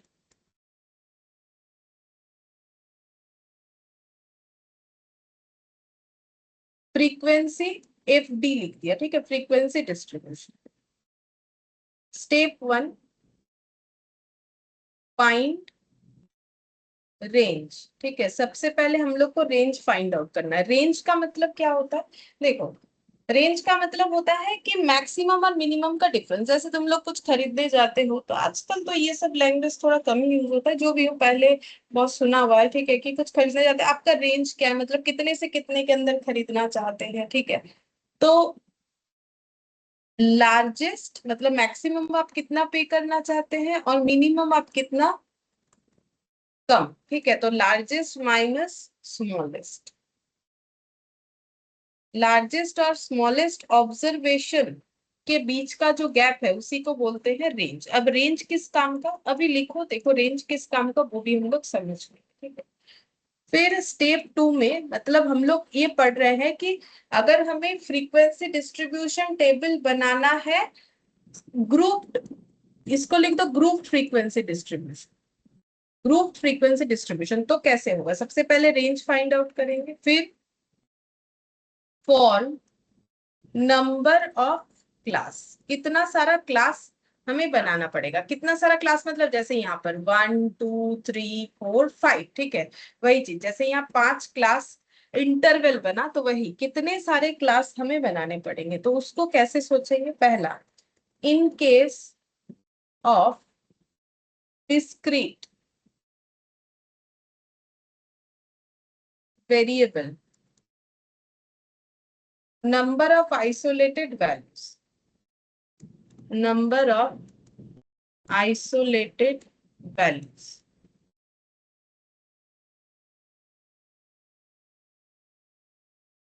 In case of continuous variable, number of class interval.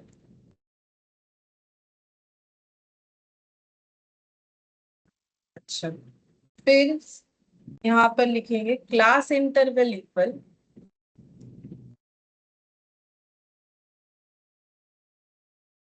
Range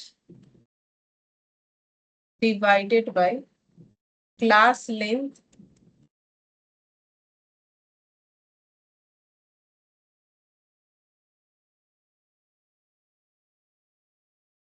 required.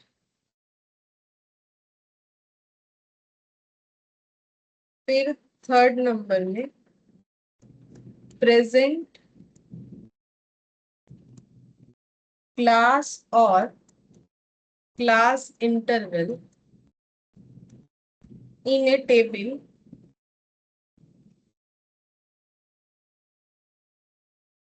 known as frequency distribution table. Fourth, apply marks और stroke, उसी को बोलते हैं टैली मार्क, ठीक है, marks or stroke against occurrence of particular value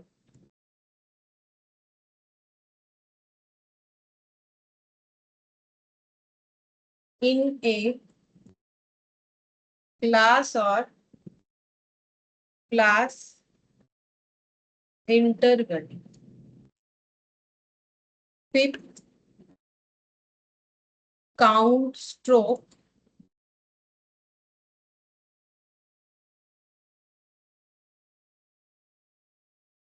to obtain frequency of each class or frequency of each class or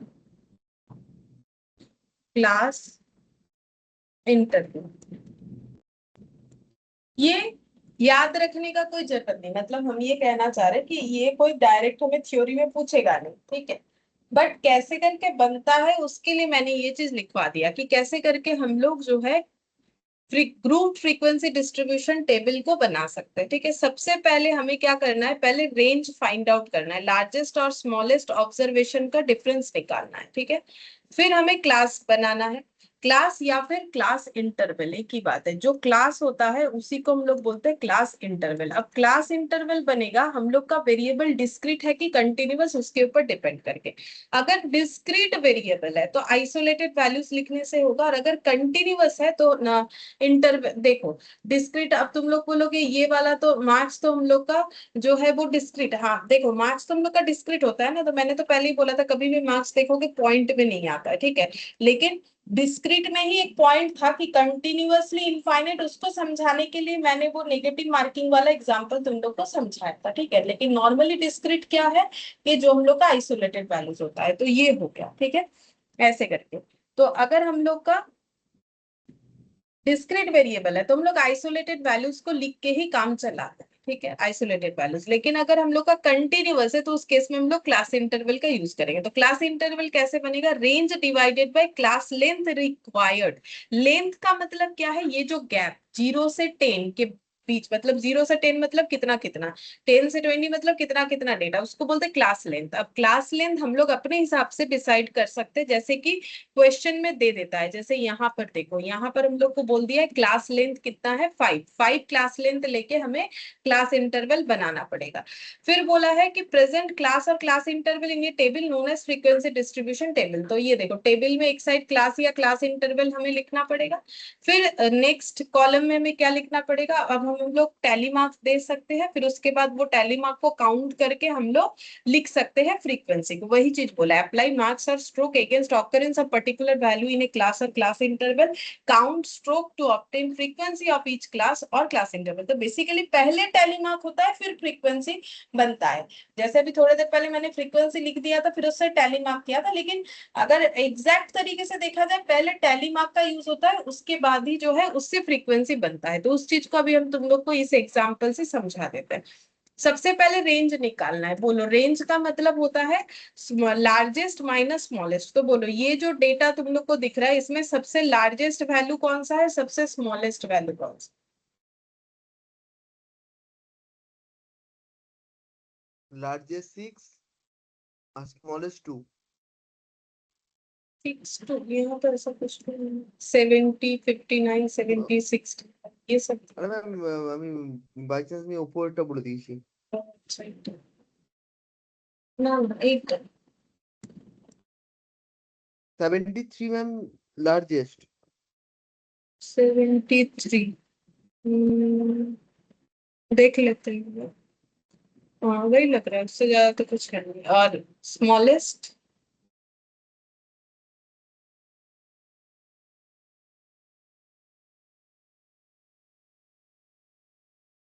45 44। 44 44। तो फिर दोनों का डिफरेंस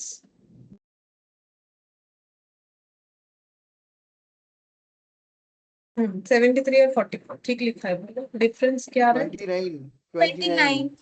तो अब क्लास इंटरवल निकालना है। ये देखो हमें तो बोल ही दिया है ना कि इसमें क्लास इंटरवल ही निकालो, तो range divided by class length. ठीक है, तो रेंज तो अभी अभी तो हम लोगों ने निकाल लिया। ठीक है, अब क्लास लेंथ जो है वो क्वेश्चन हम लोग को दे रखा है 5, तो 29/5 कितना होगा? 29/5 5.8 5.8। तो उसको हम लोग कितना मानेंगे?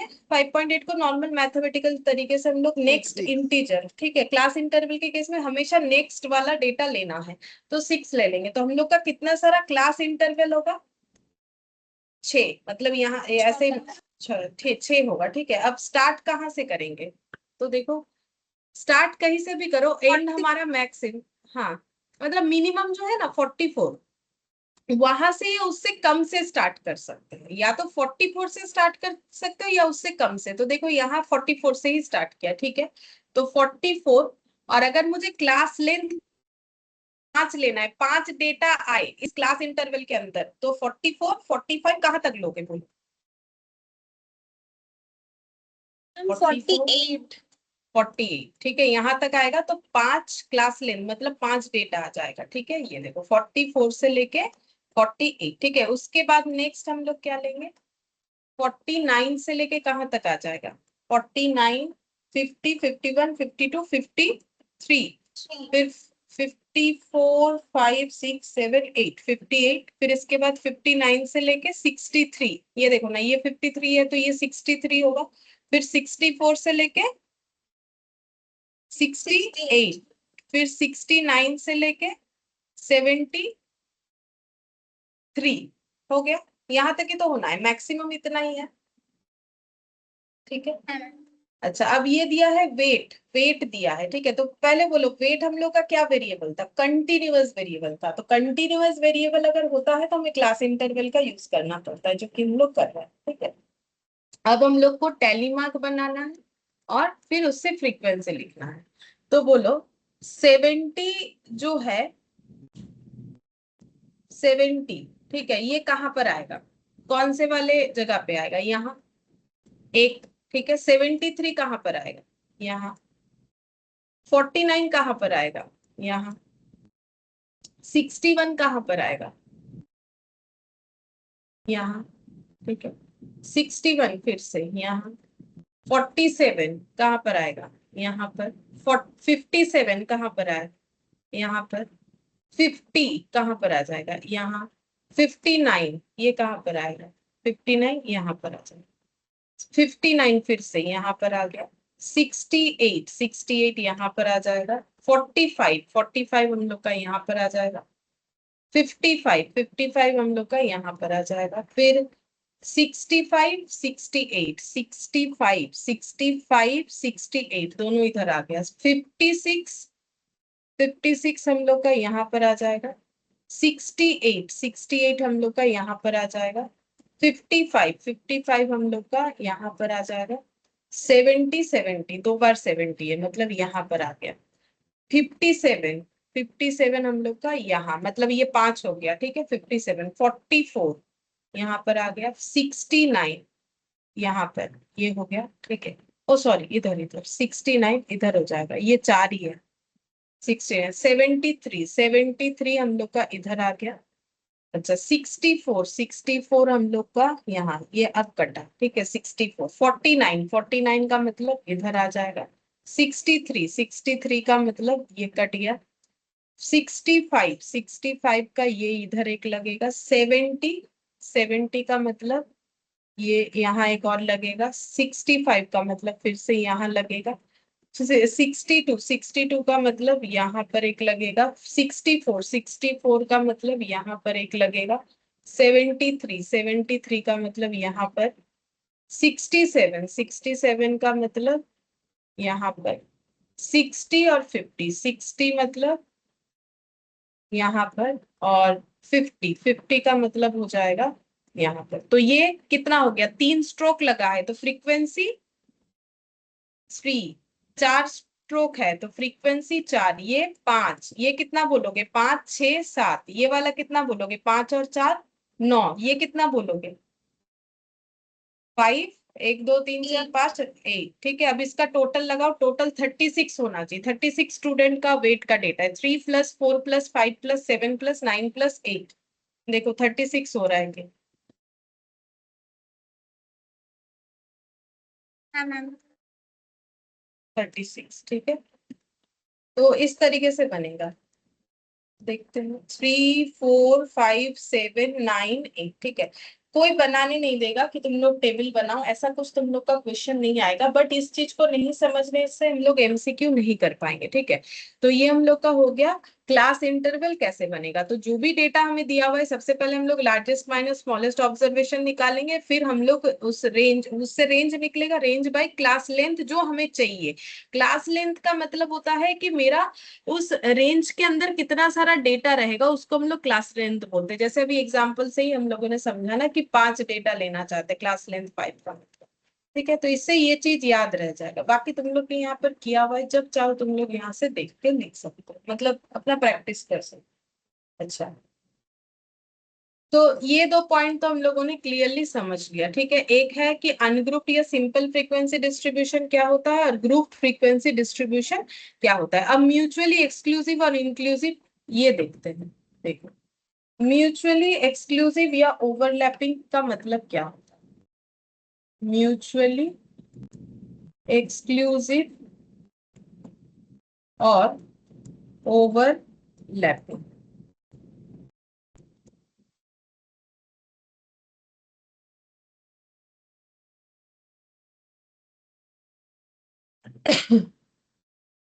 this is usually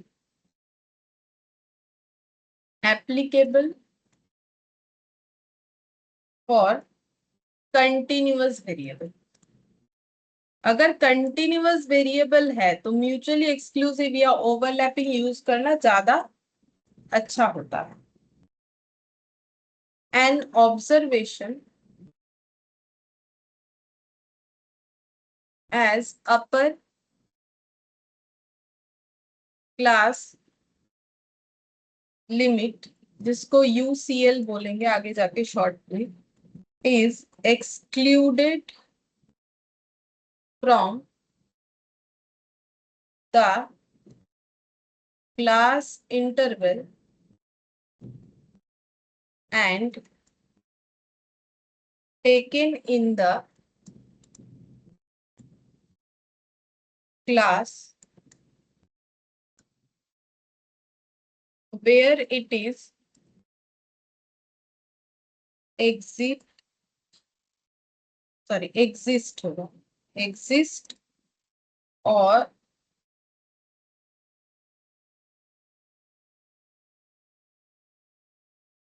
lower class limit.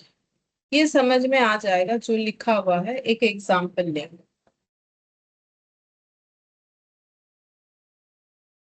तो मान लो मेरा क्लास या क्लास इंटरवल जो है वो कुछ ऐसा है 10 to 20, 20 to 30, 30 to 40, ठीक है। अब मेरा क्वेश्चन ये है, अगर मैंने एक वैल्यू x 17 लिया है तो बोलो 17 किस रेंज के अंदर दिखेगा तुम लोग को, कौन से क्लास इंटरवल के अंदर 17 होना चाहिए? 10 to 20। 10 to 20, ठीक है। अगर x मैंने 21 लिया है तो बोलो ये कौन से क्लास इंटरवल के अंदर होना चाहिए? 20 to 30। 20 to 30। ठीक है। अच्छा, अगर मैंने लिया है x 19.5, अब बोलो कौन से क्लास इंटरवल में होना चाहिए? Ma'am 10 to 10 20। to 20। 10 to 20, ठीक है। अच्छा, अब अगर मैंने लिया है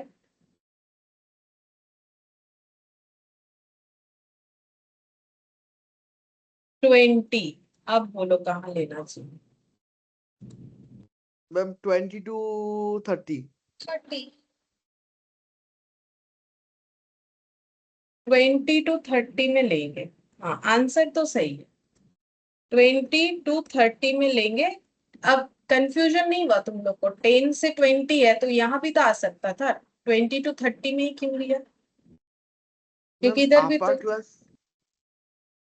আপার ক্লাস লিমিট যেটা আছে ম্যাম, আগে একবার শিখেছিলেন যে যখন এরকম কেস হয় এখানে মানে এখান থেকে এরকম ভাবে শুরু হয় কি 9.5 থেকে 20.5, আবার এখানে শুরু হচ্ছে 20.5 থেকে 30.5, আর এটা হচ্ছে ম্যাম 30.5 থেকে 40.5, মানে এইভাবে হচ্ছে।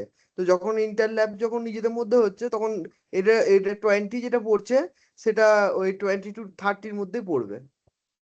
0.5 नहीं 0.99, ठीक है। देखो हम बता देते हैं, देखो यहाँ पर इस क्लास इंटरवल को सबसे पहला बात है बोलते हैं ओवरलैपिंग। क्यों? क्योंकि देखो 20, ये देखो 10 से 20 है, ओवरलैपिंग क्यों? क्योंकि 10 से 20, फिर 20 से 30, फिर 30 से 30, ठीक है। इस चीज को बोलते हैं ओवरलैपिंग या फिर म्यूचुअली एक्सक्लूसिव बोला जाता है, ठीक है। एक्सक्लूसिव क्यों? क्योंकि एक डेटा एक्सक्लूड होके दूसरे जगह जाता है। जैसे 20 का कंफ्यूजन हो सकता है कि भाई 20 इधर भी आ सकता है, इधर भी आ सकता है, कहाँ लिखे? 10 20 to 30 सही हो गया है आंसर वो, ठीक है। बट क्यों हुआ है वो भी समझ लो। बोल रहा है कि कोई एक ऑब्जर्वेशन, ये सब ऑब्जर्वेशन है 10 20, ठीक है। तो 10 से 20 के बीच में कितने सारे ऑब्जर्वेशन आएंगे बता सकते हो? 10 से 20 के बीच में 10 11 12 13 14 15 16 17 18 19 20। हाँ, तो बोल रहा है देखो अगर कोई ऑब्जर्वेशन अपर क्लास लिमिट में एक्सक्लूड हो रहा है, an observation as upper class limit, तो अपर क्लास लिमिट का मतलब देखो, क्लास लिमिट का मतलब लिमिटेशन। जैसे पहला ये क्लास जो दिख रहा है इसका लिमिटेशन है, ये 10 से स्टार्ट हो रहा है 20 पे खत्म हो रहा है, तो ये जो है ये 10 को हम लोग बोलते हैं लोअर क्लास लिमिट क्योंकि इसका वैल्यू कम है। इधर वाले को क्या बोलेंगे? अपर क्लास लिमिट, इसका वैल्यू ज्यादा है। ये क्या हो जाएगा? कोई भी क्लास ले लो, इधर वाला लोअर क्लास लिमिट जो लेफ्ट हैंड साइड में है और जो राइट हैंड साइड में है उसे हम लोग बोलते हैं अपर क्लास लिमिट, ठीक है।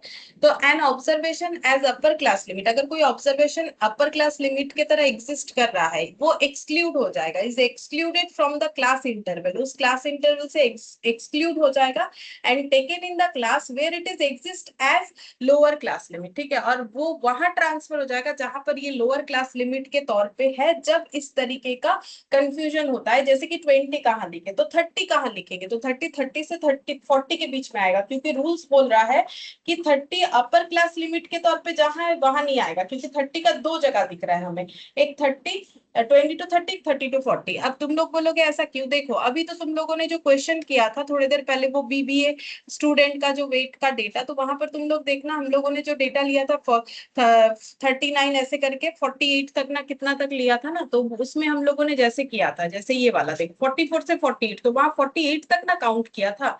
44, 45, 46, 47, 48 तब जाके 5 डेटा हुआ था। ठीक है, तो यहाँ पर 10 से 20, बट 20 यहाँ नहीं लेना है। 20 जहां पर as a lower class limit है वहां 20 को लेना है। तो फिर ये जो लिमिट है ये कहाँ से शुरू होता है, कहाँ से खत्म होता है? तो देखो 10 से 20 का जो लिमिट है वो शुरू होता है 10 से, ठीक है, ये स्टार्ट है।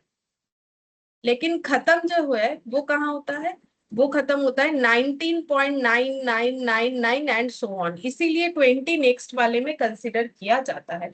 सेम तरीके से 20 से 30 अगर जाएंगे तो 20 से ये स्टार्ट होता है, खत्म होता है 29.9999 डॉट डॉट डॉट डॉट। ठीक है, 30 से 40 अगर जाते हैं तो फिर ये 30 से शुरू होगा और ये खत्म होगा 39.999999 करके। ठीक है, तो ये जो प्रेजेंटेशन है इसको हम लोग बोलते हैं म्यूचुअली एक्सक्लूसिव क्लासिफिकेशन या ओवरलैपिंग। बोलो ये समझ में आ गया?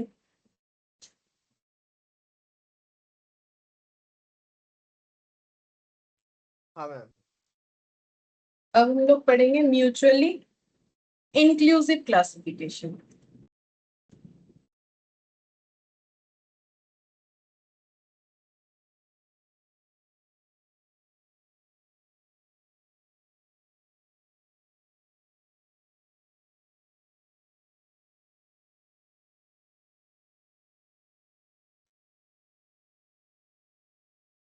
और नॉन ओवरलैपिंग, ठीक है, जहां पर ओवरलैपिंग नहीं होगा।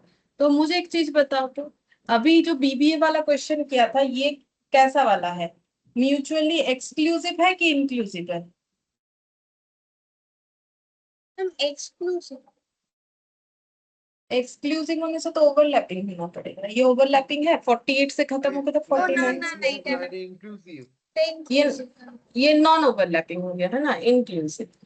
अच्छा, तो देखो यहाँ पर लिखेंगे सबसे पहले एप्लीकेबल। ये किसके लिए ज्यादा सुटेबल होता है? Applicable for discrete variable. ये डिस्क्रीट वेरिएबल के लिए ज्यादा सूटेबल। ये चीज तुम लोग को जरूर याद रखना चाहिए क्योंकि हमें एमसीक्यू में पूछता है कि कौन सा क्लासिफिकेशन कौन से तरीके के वेरिएबल के लिए ज्यादा सूटेबल होता है। फिर all observation including upper class limit and lower class limit will be taken in the same class interval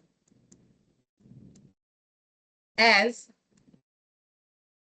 there is no confusion. ठीक है, जैसे पिछले वाले में था कि 20 को कहाँ दे, तो इसमें ऐसा कोई कंफ्यूजन नहीं होता है। बोल रहा है कि ऑल ऑब्जर्वेशन, चाहे वो अपर क्लास लिमिट या लोअर क्लास लिमिट वाला पर्टिकुलर ऑब्जर्वेशन हो, will be taken in the same class interval. मतलब जो जहां है वो वहीं पर मैच हो जाता है, हमें किसी दूसरे क्लास इंटरवल में जाने का जरूरत नहीं पड़ता है। जैसे 10 to 20, 20 to 30, कंफ्यूजन 20 कहाँ जाएगा ना, 20 जहां वो लोअर क्लास लिमिट के तौर पे है वहां जाएगा, बट इसमें ऐसा कुछ नहीं होता है।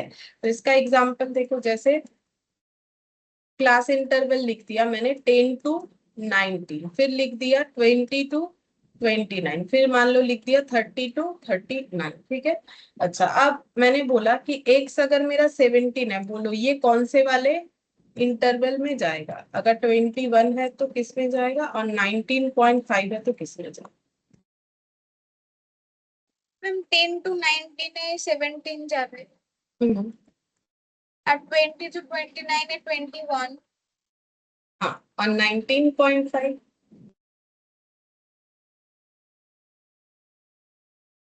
ये कहीं जाएगा क्या लगता है? मैम এটা ফার্স্টে 10 19 में যাবে। 10 से 19 तो 19.5 तो 19 से ज्यादा है, कैसे? 20 बताओ। 20 मैम 20 to 29। इसका बताओ, कुछ तो बताओ। 19.5 ये इधर कैसे जाएगा, क्योंकि ये तो 19 में खत्म है, तो कैसे जाएगा? ये होगा not exist in any class. क्यों पता है? क्योंकि ये डिस्क्रीट वेरिएबल के लिए सूटेबल है। ठीक है, तो ये डिस्क्रीट वेरिएबल है, बोलो हाँ कि ना। ये 20 भी क्या है? Discrete variable. और ये 19.5 क्या है? कंटिन्यूअस। पॉइंट हुआ तो क्या होता है? कंटिन्यूअस। Ma'am continue. तो फिर ये यहाँ पर नहीं आएगा। ठीक है, कंटिन्यूअस वेरिएबल अगर ले लेते हैं तो उसके लिए फिर हमें ये लेना चाहिए। अगर इसमें ढूंढोगे 19.5 तो एग्जिस्ट किया था कि नहीं किया था वो? হ্যাঁ ম্যাম এটা তো ছিল 10 to हाँ। 20 এর মধ্যে। तो इसका मतलब पॉइंट वाला जब डेटा होगा तो हमारा क्लासिफिकेशन ओवरलैपिंग यानी म्यूचुअली एक्सक्लूसिव होना चाहिए। बोलो, ये भी समझ में आया बात? नहीं समझ में आया। हम ये कह रहे हैं कि अगर हम लोग का पॉइंट वाला डेटा है तो हमें कौन सा वाला क्लास इंटरवल बनाना चाहिए, म्यूचुअली एक्सक्लूसिव या mutually inclusive? Ma'am mutual exclusive. Exclusive. अब एक्सक्लूसिव कैसे याद रखोगे कि भाई ये कंफ्यूजन होता है सभी को। ठीक है, कि एक्सक्लूसिव कौन सा होता है? तो एक्सक्लूसिव मतलब वो वाला जहां पर, ये एग्जांपल याद रखो, जहां पर ओवरलैपिंग होता है। ओवरलैपिंग कोई भी एक एग्जांपल याद रखो जो मैंने दिया, ओवरलैपिंग। ठीक है, ओवरलैपिंग हुआ, 20 का कंफ्यूजन हुआ, 20 को एक्सक्लूड एक जगह से करके एक जगह इंक्लूड किया गया, तो इसका नाम पड़ा म्यूचुअली एक्सक्लूसिव। बस ये याद रखोगे तो हो जाएगा। और अगर म्यूचुअली एक्सक्लूसिव याद रह गया तो इंक्लूसिव भी याद रह जाएगा। ठीक है, अब ये क्लास इंटरवल का ये कौन सा लिमिट है? इसको क्या बोलोगे? Lower class limit. और इसको अपर क्लास। सभी का ऐसे लोअर क्लास लिमिट, अपर class limit, lower class limit और अपर क्लास लिमिट। ठीक है, अच्छा तो इसका स्टार्ट और एंड बोलो। 10 to 19 का स्टार्ट कहाँ से है? 10। और एंड कहाँ पर है? 19 में ही है। ठीक है, 20 से 29, इसका स्टार्ट कहाँ से है? 20 से। एंड कहाँ पर है? 29 में। 32 39 स्टार्ट कहाँ से है? और 39। ठीक है, अब लिखो class limit. Class limit for a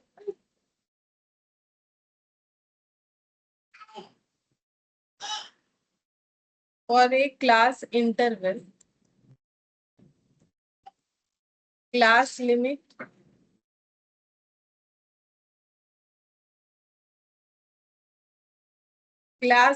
is the minimum and maximum value the class interval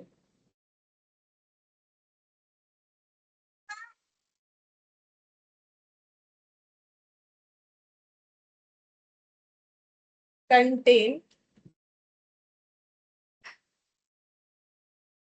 ठीक है, तो मिनिमम वैल्यू को क्या बोलते हैं? बोलो, अभी सिखाया था, क्लास लिमिट सिखाया ना, अपर class limit, lower class limit. Minimum value को क्या? लोअर, हाँ lower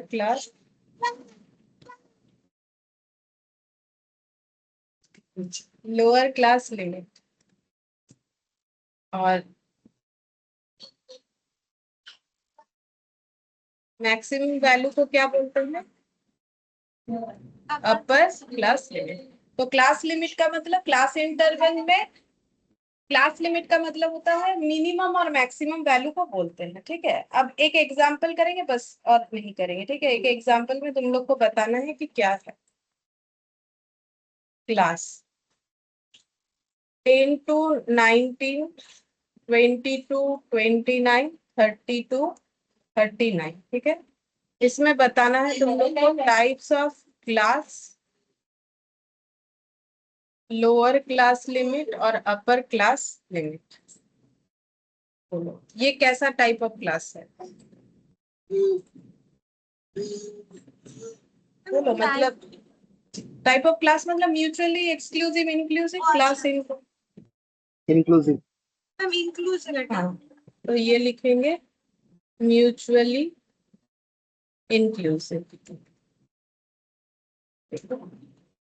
same lower class limit का वैल्यू 10, अपर क्लास लिमिट 19। इसमें बताते हैं 20, 29, 30, 30 31। सर और एक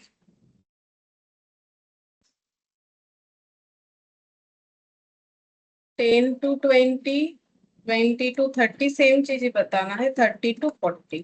बोलो टाइप्स ऑफ क्लास। बेटा exclusive, mutual exclusive. Mutually exclusive. Class limit 10 बेटा।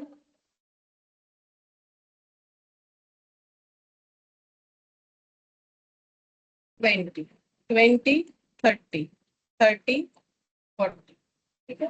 अच्छा ये तो हुआ एग्जाम्पल। अब जो लास्ट पॉइंट हम लोग पढ़ेंगे वो है हम लोग का क्लास बाउंड्री।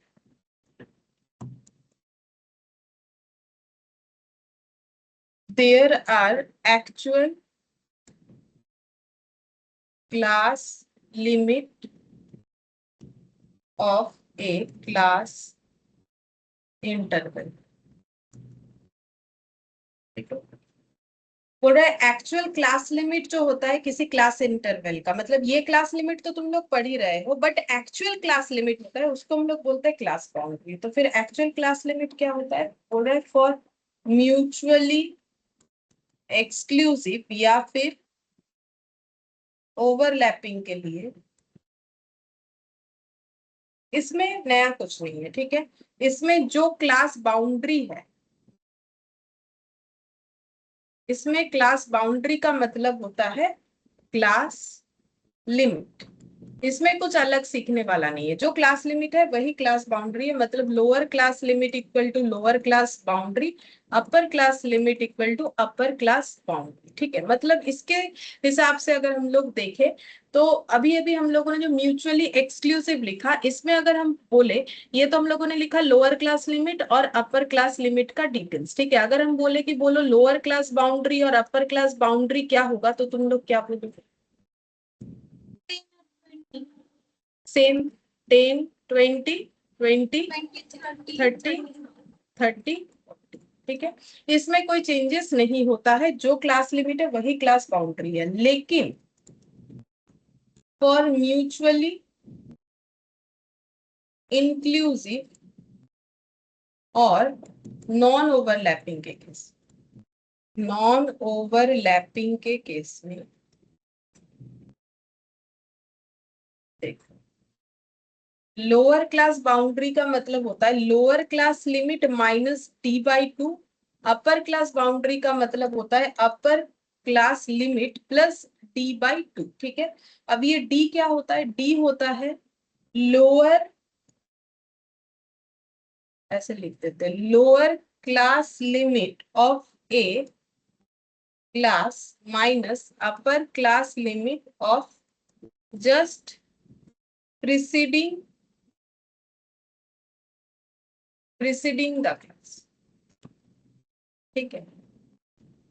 तो इसका मतलब म्यूचुअली इंक्लूसिव के केस में ये हो गया कि जो मेरा क्लास लिमिट है वो मेरा क्लास बाउंड्री नहीं होगा, ठीक है। तो इसमें मेरा लोअर क्लास बाउंड्री और मुझे अगर अपर क्लास बाउंड्री निकालना है तो कैसे निकालना पड़ेगा? तो lower class limit minus d/2 होगा, इधर हो जाएगा अपर क्लास लिमिट प्लस d/2, जिसमें से lower class limit upper class limit हम लोगों ने फाइंड आउट कर लिया। अब d का मतलब क्या है? बोल रहा है lower class limit of any class, ठीक है। इसको लिखो ऑफ एनी क्लास, कोई भी क्लास का लोअर क्लास लिमिट लो। तो यहाँ पर 3 क्लास है, तुम लोग कौन से वाले क्लास, कोई भी एक क्लास का लोअर क्लास लिमिट बोलो। लोअर क्लास मतलब इधर वाला, कोई भी एक क्लास का लोअर क्लास लिमिट।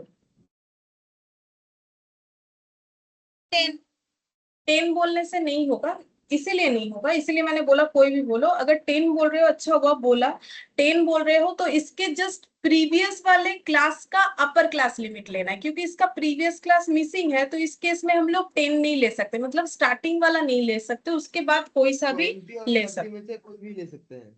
हाँ कोई भी ले सकते हो। तो अगर 20 ले रहे हो, ठीक है, तो 20 लेना है, डी का वैल्यू हो जाएगा lower class limit of any class minus upper class limit of the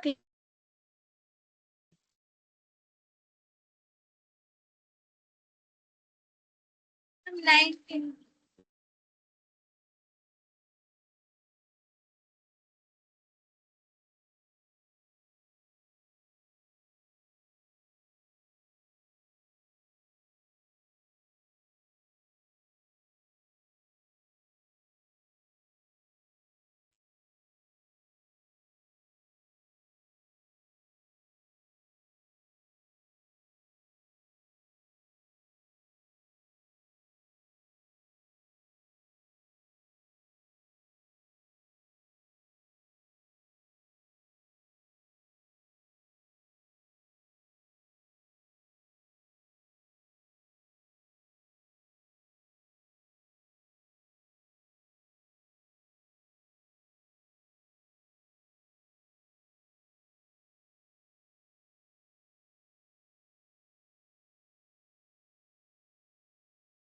Anita মনে হয় ম্যামের নেটওয়ার্কের কোনো প্রবলেম হয়েছে।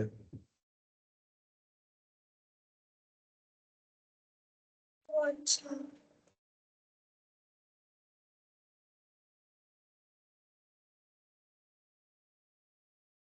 then আমরা কি চলে যাব নাকি থাকবো? মেবি ম্যাম জয়েন করবে।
অনিতা ম্যাম মনে করেছে যে আমরা মানে লেফট হয়ে গেছি, সেই জন্য ম্যাম আর কি লেফট হয়ে গেছে, বুঝতে পারলি? তাহলে লেফট হয়ে যাবো সবে। ম্যামকে তো মেসেজ করলাম, ম্যাম বললো, আমি ভাবলাম যে তোমরা লেফট হয়ে গেছো, তোমরা কি শুনতে পাচ্ছিলে না? না ম্যাম, আপনি তো হঠাৎ করে লেফট হয়ে গেলেন, আপনার কথা তো আমরা শুনতে পাচ্ছিলাম না। আচ্ছা দি ম্যাম ম্যাম কি বললো তাহলে? ম্যাম এখনো কিছু রিপ্লাই করেনি।